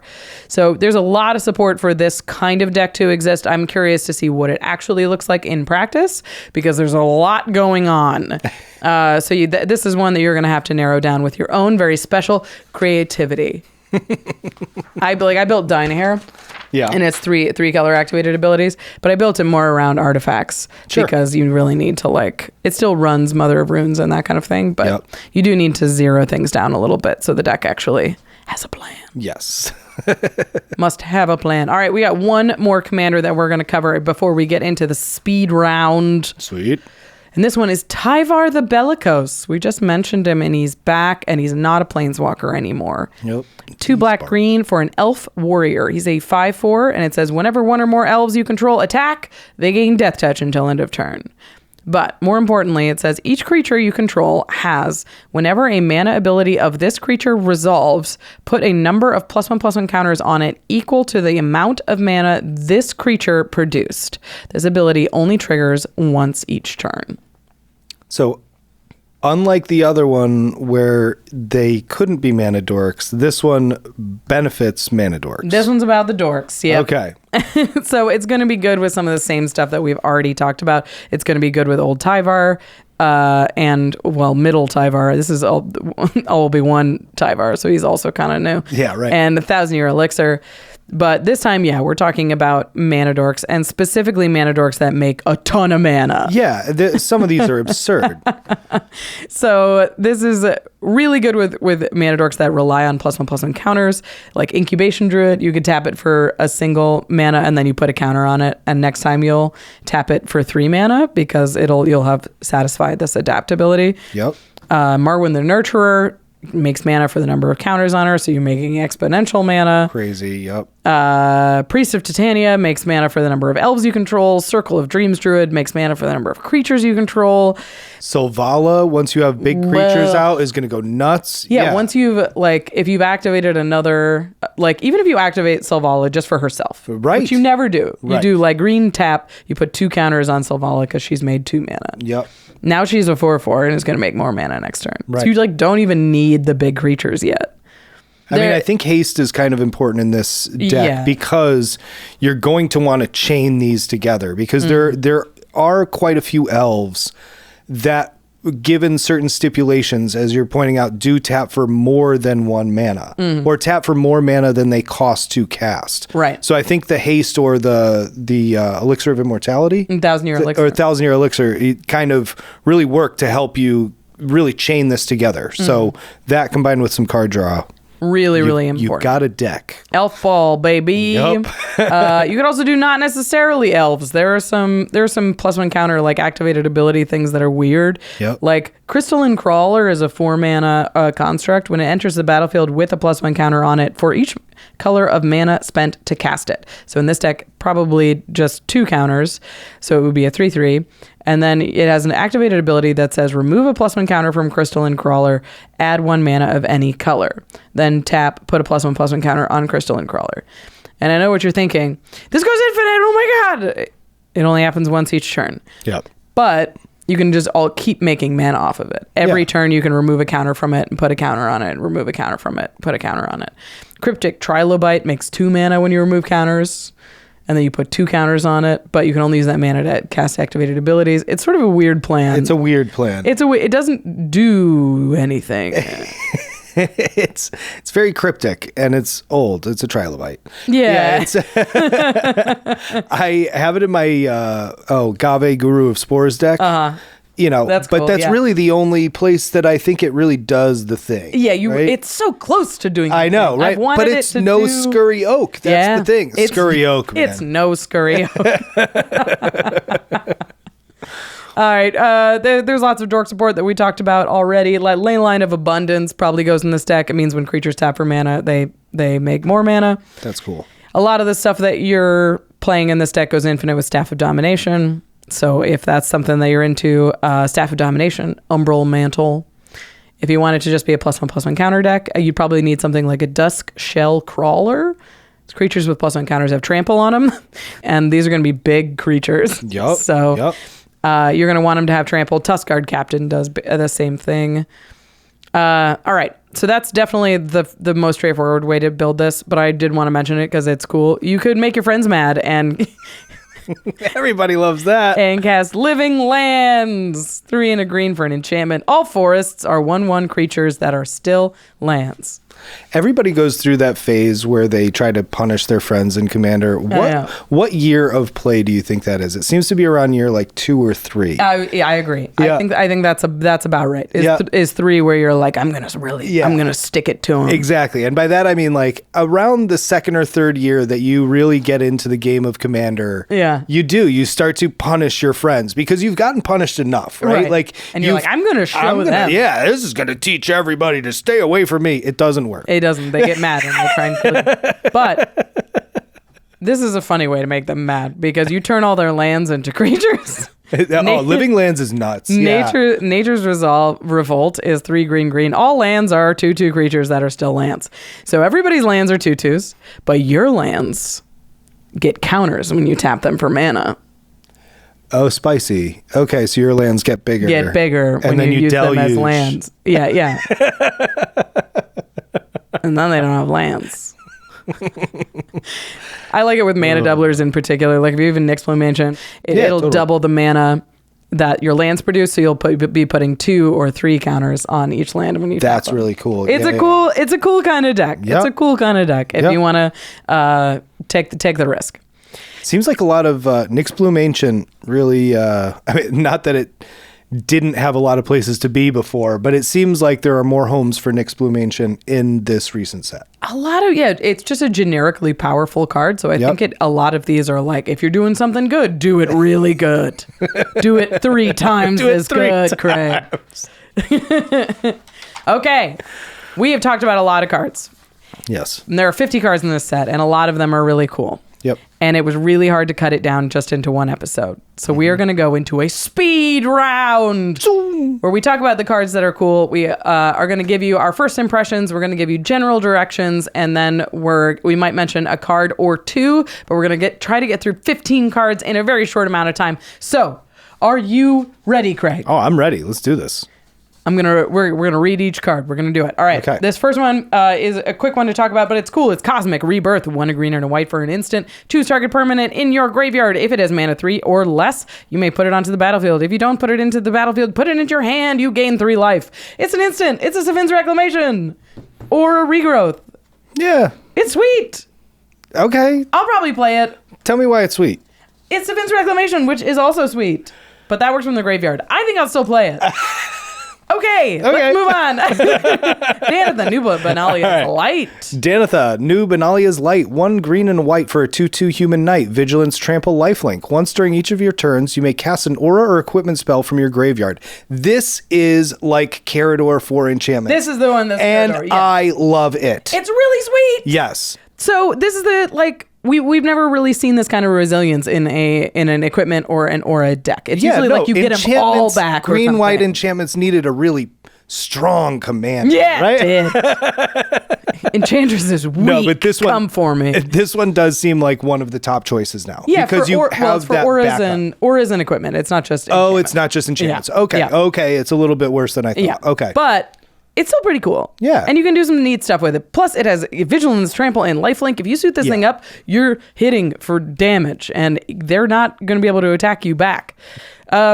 Anyway, so we've talked about green-white auras already. We're not going to go through all of that stuff. This one's a little bit different because it's a graveyard deck. I think because it has that corridor type of aspect to it, you're going to want to use some self-mill to get stuff in your graveyard so you can cast the ones that matter at the time. Yeah. So it could be a little bit more toolboxy than these decks tend to go. You won't need to rely on tutors quite as heavily as equipment decks.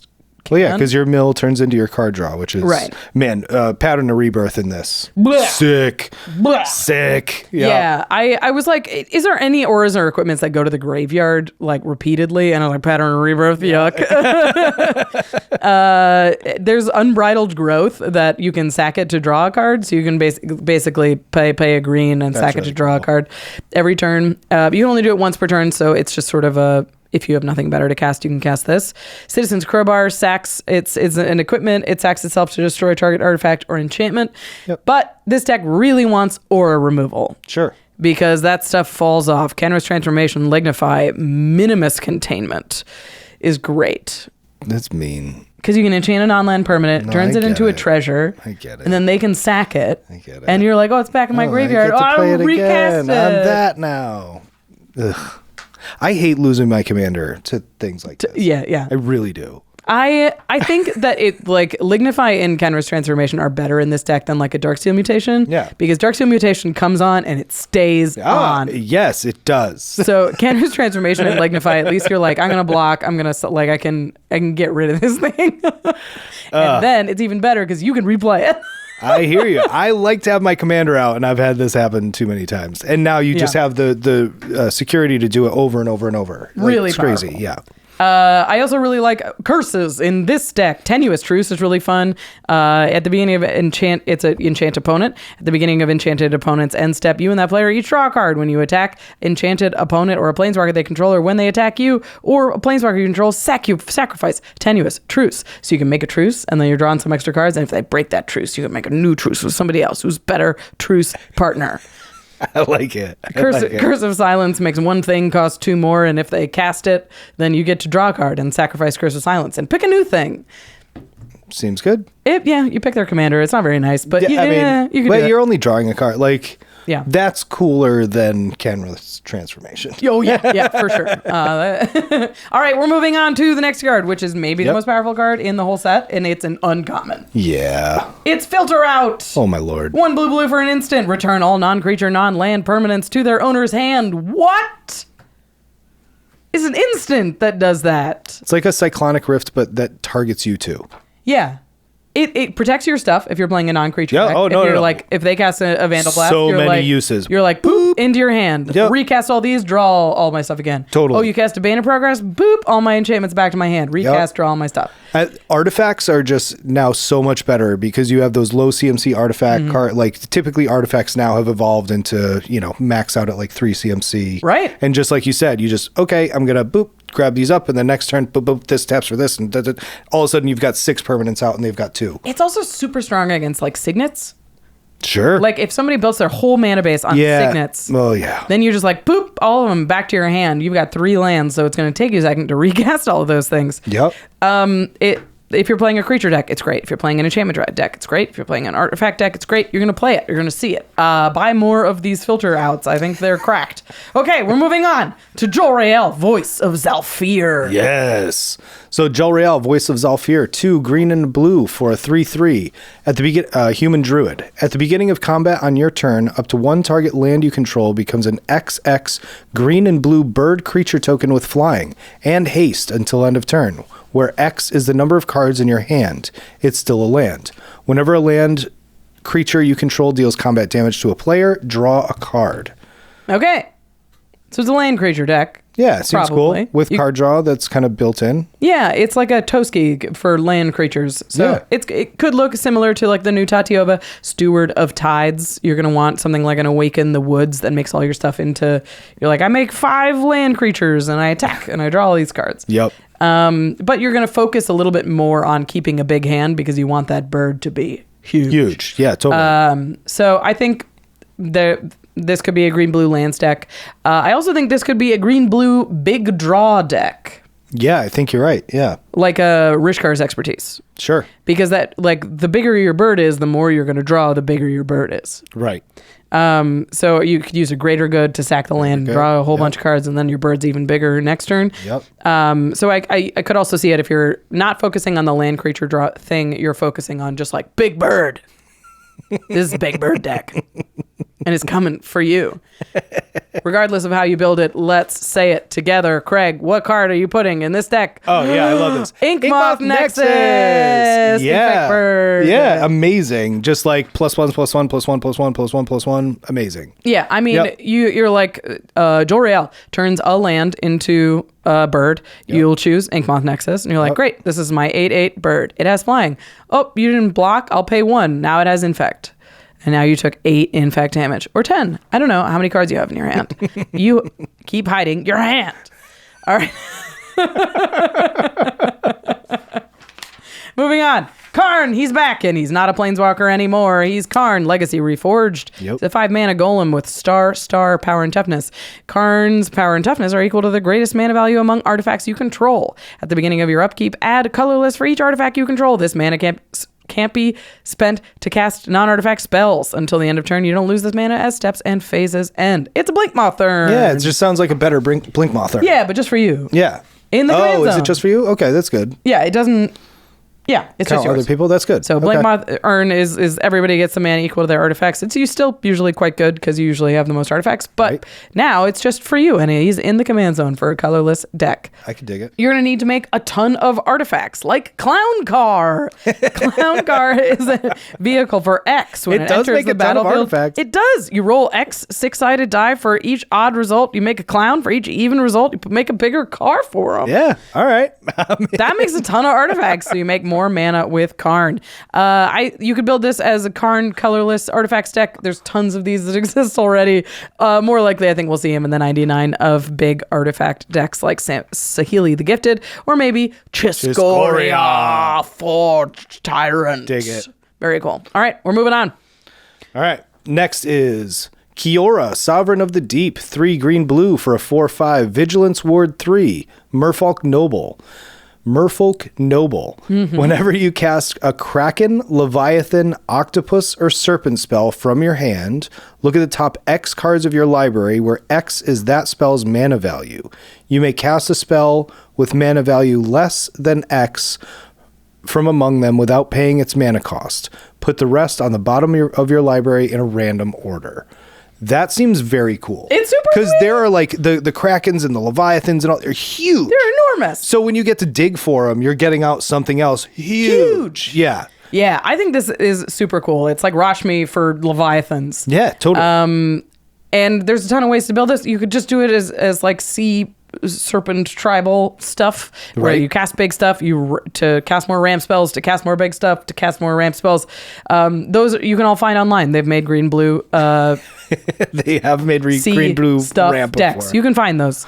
But I think you could build this as like an instant or sorcery type thing, because there's like Tolarian Terrors of the world. Sure. 6 and a blue. It costs 1 less for each instant or sorcery in your graveyard. It has ward 2. So you're casting a 7-drop, but it's reduced by the number of instants and sorceries, and then you get to look at the top 7 cards of your library. Yep. And then drop a 7 and or cast lower, like a big 6 instant or or lower sorcery. CMC. Yeah, right. Like Cryptic Serpent does the same thing. It's a 7-mana serpent. It's reduced by the number of instants and sorceries. Octavia, Living Thesis, is a 10-drop. She's a house. And she's costs 8 less to cast if you have 8 instant or sorceries in your graveyard. Yep. So I could see building around like that set of them and then returning them to hand and recasting them. Biblioplex Kraken will return another creature to your hand for you when it attacks, and then it gains unblockable. So you can keep bouncing like a Tolarian Terror back to your hand to recast. Cast it for with Kiora. But get the big effect. Yeah. Sure. Icebreaker Kraken returns itself to your hand, and it's reduced by the number of snow permanents you have. So you're playing snow lands. So I could see you doing sort of like a weird spells Kraken deck, which is cool. I mean, it seems like you'd have to control the board anyways with a deck like this, because you're trying to get out big things. And, right. Yeah, but your ramp package would have to be pretty substantial. Sizable. Yeah, right. Also, you're going to need to be able to cast this stuff. Yep. So it's going to be largely ramp and sea serpents, which rules. All All right, we're moving on to Nahiri, Forged in Fury. 4 a red and a white for a core artificer. She's a 5/4 with affinity for equipment. She loves it. And then whenever an equipped creature you control attacks, whenever an equipped creature you control attacks, this happens. Exile the top card of your library. You may play that card this turn. You may cast equipment spells this way without paying their mana cost. Yeah, this is nice. This is awesome. So powerful. Yeah, I love it. Okay, so you want a super, super high density of equipment in this deck because you want as many of those hits to be equipment. So I think the way that you build this isn't just a regular equipment deck where it's half equipment and half creatures. You want as many like living weapon type cards as possible. Living weapon makes sense. Yep. Because you're going to be able to cast the equipment and it makes you into an attacker so you can draw more cards. Yep. So Cauldron Complete, the new Bitter Thorn Nissa's Animist. There's also 4 Mirrodin cards and the Reconfigure cards from Neon Dynasty. Well, this card, this Mirrodin, for Mirrodin, Hexplate Wallbreaker. Oh, yeah. Oh my goodness. With this effect is just amazing. Yeah. Typically the tough thing about this, and it gives you an extra attack step basically when the creature attacks. Yeah. But it's got a hefty equip cost. What is it? 6? It's like 6. Yeah, it's so 4. High. 3 and a red. So, but this already gives you a creature with it equipped on it. And then if you have haste, you just, I love that card. And you draw even more because then Nahiri's an attack trigger. Exactly, right. So yeah, this card seems wild in a deck like this. Lion Sash is also very good. I think you're just going to want to make a ton of equipment as well. So anything that makes token equipment, Bloodforged, Battle Axed, Tago, Goblin, Weaponsmith makes a lot of those. Even old Arterial Alchemy. That's a really cool... It's 2 in a red. When it ETBs, you make 3 blood tokens, and it turns blood tokens into equipment. So it just makes 3 equipment on 1 card. Which if you have a bunch of tokens or a bunch of like small creatures, now you equip those, you get 3 free equipment. Or 3 free cards. Your commander costs 3 less because she's got affinity for equipment. Yep. Yeah, I think that's probably worth it. And if you've got a lot of equipment, you need a lot of attackers. So you cast something like a Reckless Crew, makes tokens for each equipment you control, then suits them up, and they're ready to go. Oh, that's sweet. Yeah, right? Yeah, that's awesome. And Gold Warden's Gambit, which is a similar thing, but for rebels, and it only makes 5 of them. It also has affinity for equipment.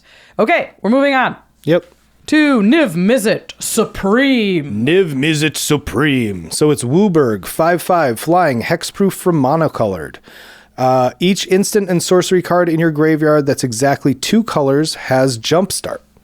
It's kind of cool. Yeah, 2 colored instants and sorceries is what we're looking for. Assassin's Trophy, Boros Charm. Yep. Ink Shield. There's lots of these. Oh, Ink Shield's great. Actually, there's tons of them, and you're going to find them by going to Scryfall and finding them and picking the ones that you like.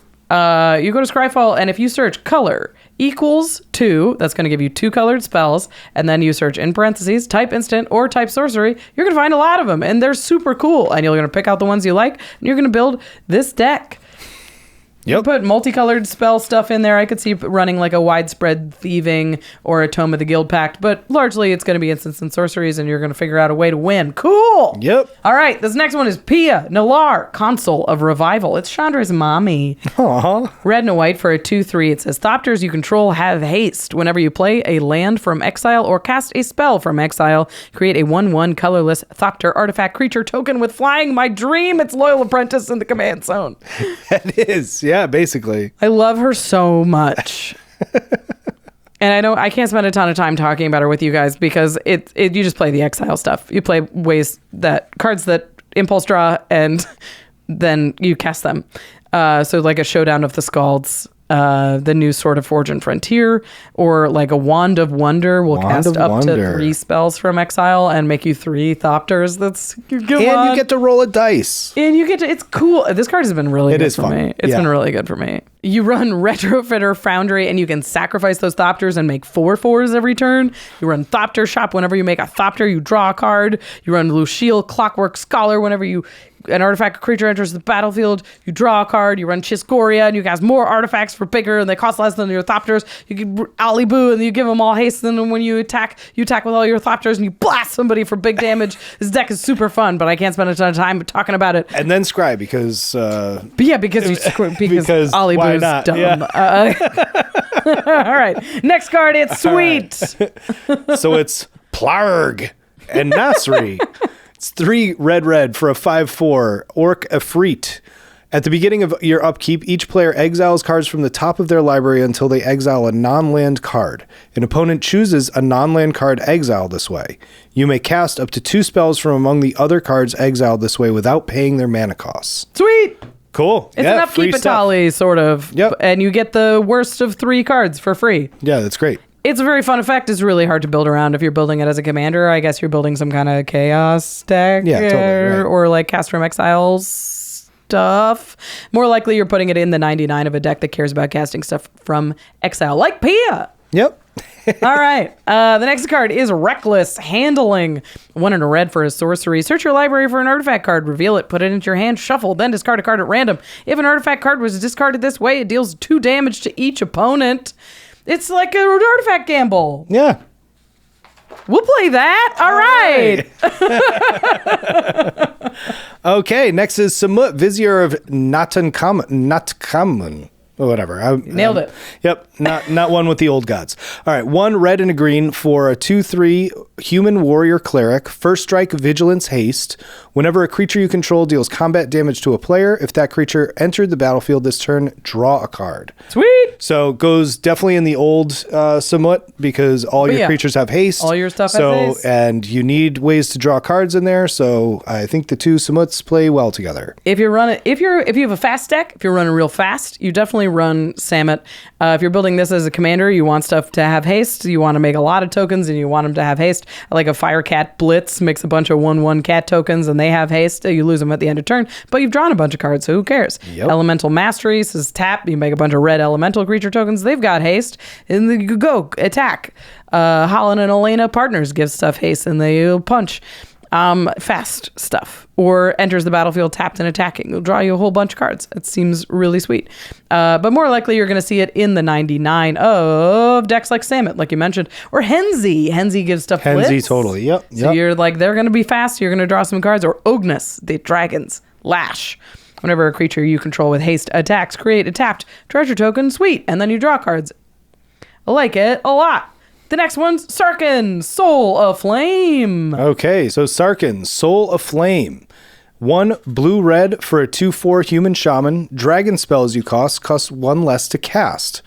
Whenever a dragon enters the battlefield under your control, you may have Sarkhan, Soul of Flame, become a copy of it until end of turn, except its name is Sarkhan, Soul of Flame, and it's legendary in addition to its other types.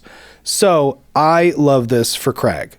For Crag? For Crag. For Crag? For Crag. For Crag's this. dragon decks. So I have a Miram deck, and this is definitely going in my Miram deck. It's so good because it makes you a hasty version of the dragon, basically, and it doesn't die to the legendary rule because it's still Sarkhan. Secret. It's still Sarkhan. He finally gets to be a dragon. Oh. It's nice. I mean, his planeswalker could kind of become he becomes a dragon. Sarkhan loves a dragon. You put dragons in this deck. Blue-red ones. All right, we're moving on. And they cost 1 less. Yeah, it's a dragon deck. It's sweet. It's probably faster. You're probably running it a little bit more low to the ground, and you want stuff that can attack and deal combat damage. But those are dragons. So. Low-flying dragons. Yeah. All right, we're moving on to Sigarda, Font of Blessings. 2 and a green and a white for an angel with flying. She's a 4/4. Other permanents you control have hexproof. Gross. You may look at the top card of your library anytime. You may cast angel spells and human spells from the top of your library. Whoa! Angels. So this is sort of the first official green-white angel commander, which is great. People have played with like Shalai. Has been typically a green-white angel commander. Yep. You're definitely putting Shalai in the deck. You're putting Lyra Dawnbringer. You're putting Giada, Font of Hope. If you're building around angels, you can build around humans if you want. Sigarda loves a human. You put Heronblade Elite, Thalia's Lieutenant, like the human stuff. We've seen this kind of deck before. Or you could combine the two together into a human angel deck. Oh my. Which Sigarda has always wanted. I think it makes your deck a little worse. Okay. You lose some synergy. You really want like stuff, more angels, so your angel payoffs are better, and more humans, so your human payoffs are better. But if you want to fuse the two, there are some cards that care about that. Okay. Like Bishop of Wings is a human that when an angel enters, you gain life, and then when an angel dies, you make a spirit. Right. Like Starnheim Aspirant makes angels cost less to cast. And then there's a ton of angels that care about humans, most of them Sicardas, actually. But Herald of War is a very good one. Yep. When it attacks, you put a +1 counter on it, and then angel spells and human spells you cast cost 1 less to cast for each +1/+1 counter on Herald of War. It's a 5-drop, 3/3. And of course, Angel of Glory's Rise is an angel. When it enters, you get all the humans back from your graveyard. Yeah. So I could see this sort of angel-y human deck, but there isn't a ton of support for the crossover yet. Okay. Yep. We've got one more card. Yes. And it's sweet. It's the one we've known about the longest. It is pretty sweet. So the Kenrith's Royal Funeral. 2 black and a white for a legendary enchantment. When the Kenrith's Royal Funeral enters the battlefield, exile up to 2 target legendary creature cards from your graveyard. You draw X cards and you lose X life, where X is the greatest mana value among cards exiled this way. Then legendary spells you cast cost 1 less to cast for each card exiled with the Kenrith's Royal Funeral. I dig it. I mean, great. In a Legendary Matters deck, it makes a lot of sense. I might be putting it in Carador just because, sometimes you need to actually draw cards. And you've got all that stuff in the graveyard. Exactly. And it's playing a lot of legendary creatures. They're not all legendary, but there's a lot of them. And now they cost up to 2 less for every time you do this effect. Yeah, and it's not just creatures. I mean, this reduces the casting cost of planeswalkers, of legendary sorceries, of Bolas's Citadel. I didn't even think about it. Just legendary spells in general, huh? Cost less. And you can exile. I think you have to exile creature cards to draw the cards. Right. So I'm definitely putting this in my Dihada Binder of Wills deck. It mills cards. You exile 2 creatures. Now all of my legends cost less. And you draw up to 6 cards, basically. Yeah. With greatest mana value. Yeah, I don't have anything higher than 6 in that deck. But that's a lot of cards for 4 mana. Yeah, totally. So I could see Kethis, the Hidden Hand, loves this. This is Abzan Legends. Or, of course, Ratadrabek of Urborg. Ratadrabek has been super popular lately, and it loves this card. Makes sense. Okay, we're going to see a lot of it in the Legendary Cares. Yeah, Who cares? exactly. Legendary Cares. Ramp and card draw. Oh my God, we've covered 25 cards today. Yeah. Well done. Thank you. Good job. Hey, got Nailed it. Let's talk about our favorites. Yeah. There's a lot of cards that we looked at today, literally 25. Some of them extremely powerful that we're going to see a lot of play. Is there one that stands out to you as one that you're like, I'm in? I really like the Nissa. I think the Nissa is going to be something that I use. But I also really like that you convinced me about Nixilis. He's awesome. Nixilis, just the more we were talking about it during that conversation, the more I'm like, you can do this. You can do that. Oh my gosh. And I have a lot of those cards and they're not expensive. You know what I mean? So it'd be an easy build. Anyways, I might be building that. Cool. But I also think for Craig, I got to use my Sarkhan, for Craig. So we didn't spend a ton of time talking about him, but this Sarkhan is actually a really sweet Dragons commander. I agree. And good in the 99 of any Dragons deck, I think. Oh, for sure. Yeah. It basically gives 1 dragon haste every turn, which is awesome. Right. It's a 3 CMC, whenever you drop something, it's crazy. Yeah. Really good. I think my favorite's Pia. Okay. I think she's really fun. It's a very simple build, like Boros Cast from Exile is something I've really liked for a while. And Belborka has never quite gotten there for me. So I think Pia is 2 mana. She makes little Thopters. It's a neat artifact build. I'm in. Yeah. All right. We talked about a lot of powerful cards. Yes. Just so many. Nissa, like you mentioned before, is going to be a huge one. But which one do you think tops the charts of the 25 cards out of 50? 25 cards were worth talking about out of the 50 cards. And they're all very good. Yeah. So a lot of them are good commanders and stuff like that. But this one's good in the 99. It's good in almost every blue deck. Yeah. Filter out. Gotta be. It's crazy. It's crazy how universally good that is. The better Magic player that you are, and that the more that you understand about the stack and the way things work, the better this card is going to be for you. This card scales with your ability as a Magic player. Yeah, I mean, the fact that it's instant speed means that this is going to get people a lot. A lot. I do this bounces treasures. It doesn't say non-creature, that's non-land. great. That's fantastic. So if somebody makes big moves and you're like, oh, this is the turn you're going off? Interesting. All right, I'll cast Filter out now, and then you're going to re-examine yourself. Totally. I think it really helps your, especially the fact that it hits, non-land or non-creature stuff, or that it doesn't hit creatures. Yeah, you can really use it to your advantage. It's just crazy. I'm curious. We've talked a lot about in this podcast about when 2-mana rocks are not going to be as OP as they are, and I wonder if Filter Out will reach the point where it's like land ramp comes back a little bit. I feel like that's been a little bit of a trend lately. I've definitely seen it with our play group. People are leaning more into land ramp because those signets and stuff like that, they are the target of a lot of hate. They're very delicate. There's more Bane of Progresses being played. People are playing more enchantment decks, so there's more mass removal of enchantments and artifacts. Yeah, but I do really like how this hits your stuff too. It's kind of a somewhat more balanced Cyclonic Rift, although I think in the right decks this is better than Cyclonic Rift. It's not I mean, it's not going to save you. It's not going to win the game necessarily, but this is a huge amount of interaction. I think this could save you. Maybe, yeah. If somebody's like... Well, if somebody's doing an artifact thing, or, if somebody's doing like a KCI or Storm, or... I don't know. Yeah, you could absolutely... You could really mess with somebody. Again, if you know... the better you know the stack, the better you know Magic and when to interact, the better this card is going to work out for you. Yeah. I did miss that creature kind of caveat to it, though. Because typically in blue, you're not playing a lot of creatures. Yeah. And so somebody with a heavy aggro deck, to your point just a second ago, maybe this doesn't help you against them. Yeah. It's... God, you could do this if somebody attacks you with like something has a ton of equipment on it. You're like, yeah, boink. Yeah, no, totally. That's right. a little thing. Block. Right. Oh God. Yeah, it's in blue. I think there's more creature builds than there ever have been. Like green blue is very common, and is a largely creature strategy. Well, they're also turning blue kind of into a tokens deck. Like they're starting. Yeah, they're doing a lot of copies and clones and stuff in blue. So I could definitely see.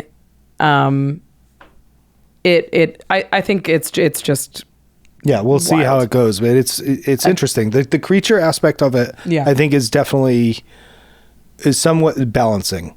Yeah, in it. I think that's the one balancing effect, because otherwise this is too powerful for 3 CMC. Yeah, if it bounced everything at 3 CMC at instant speed, that'd be wild. But it leaves creatures on the battlefield. Right. So you can't save yourself from a full attack. Yeah.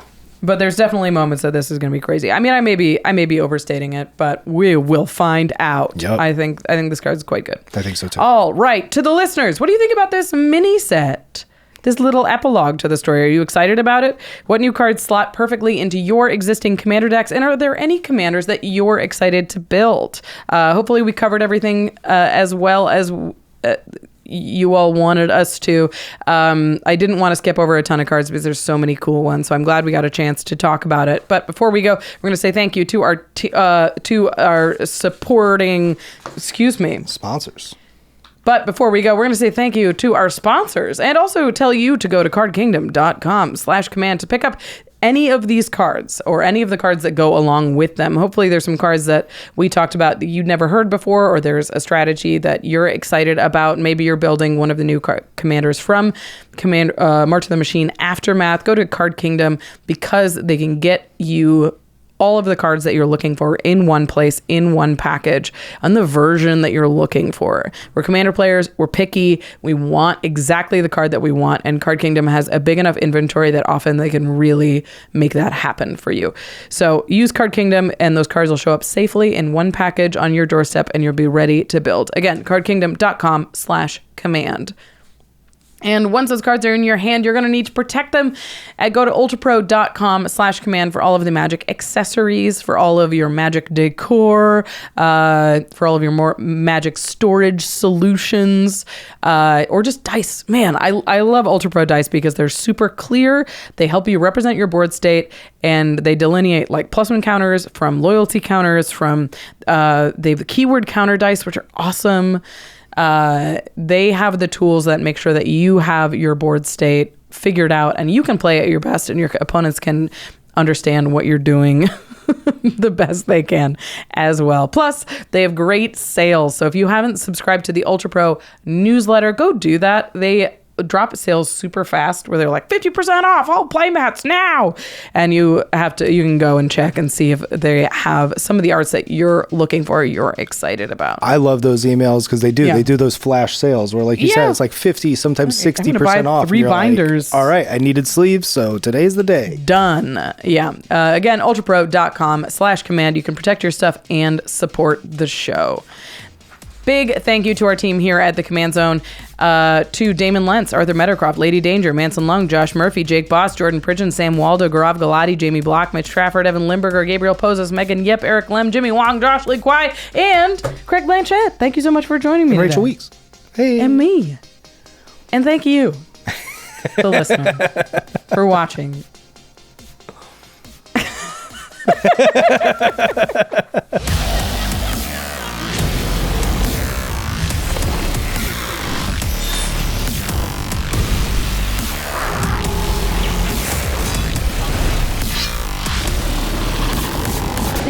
For your attention. For further inquiries, send an email to commandcast@rocketjump.com or ask us on Twitter @JFWong and @JoshLeeQuai. See you later, alligator. Greetings, humans.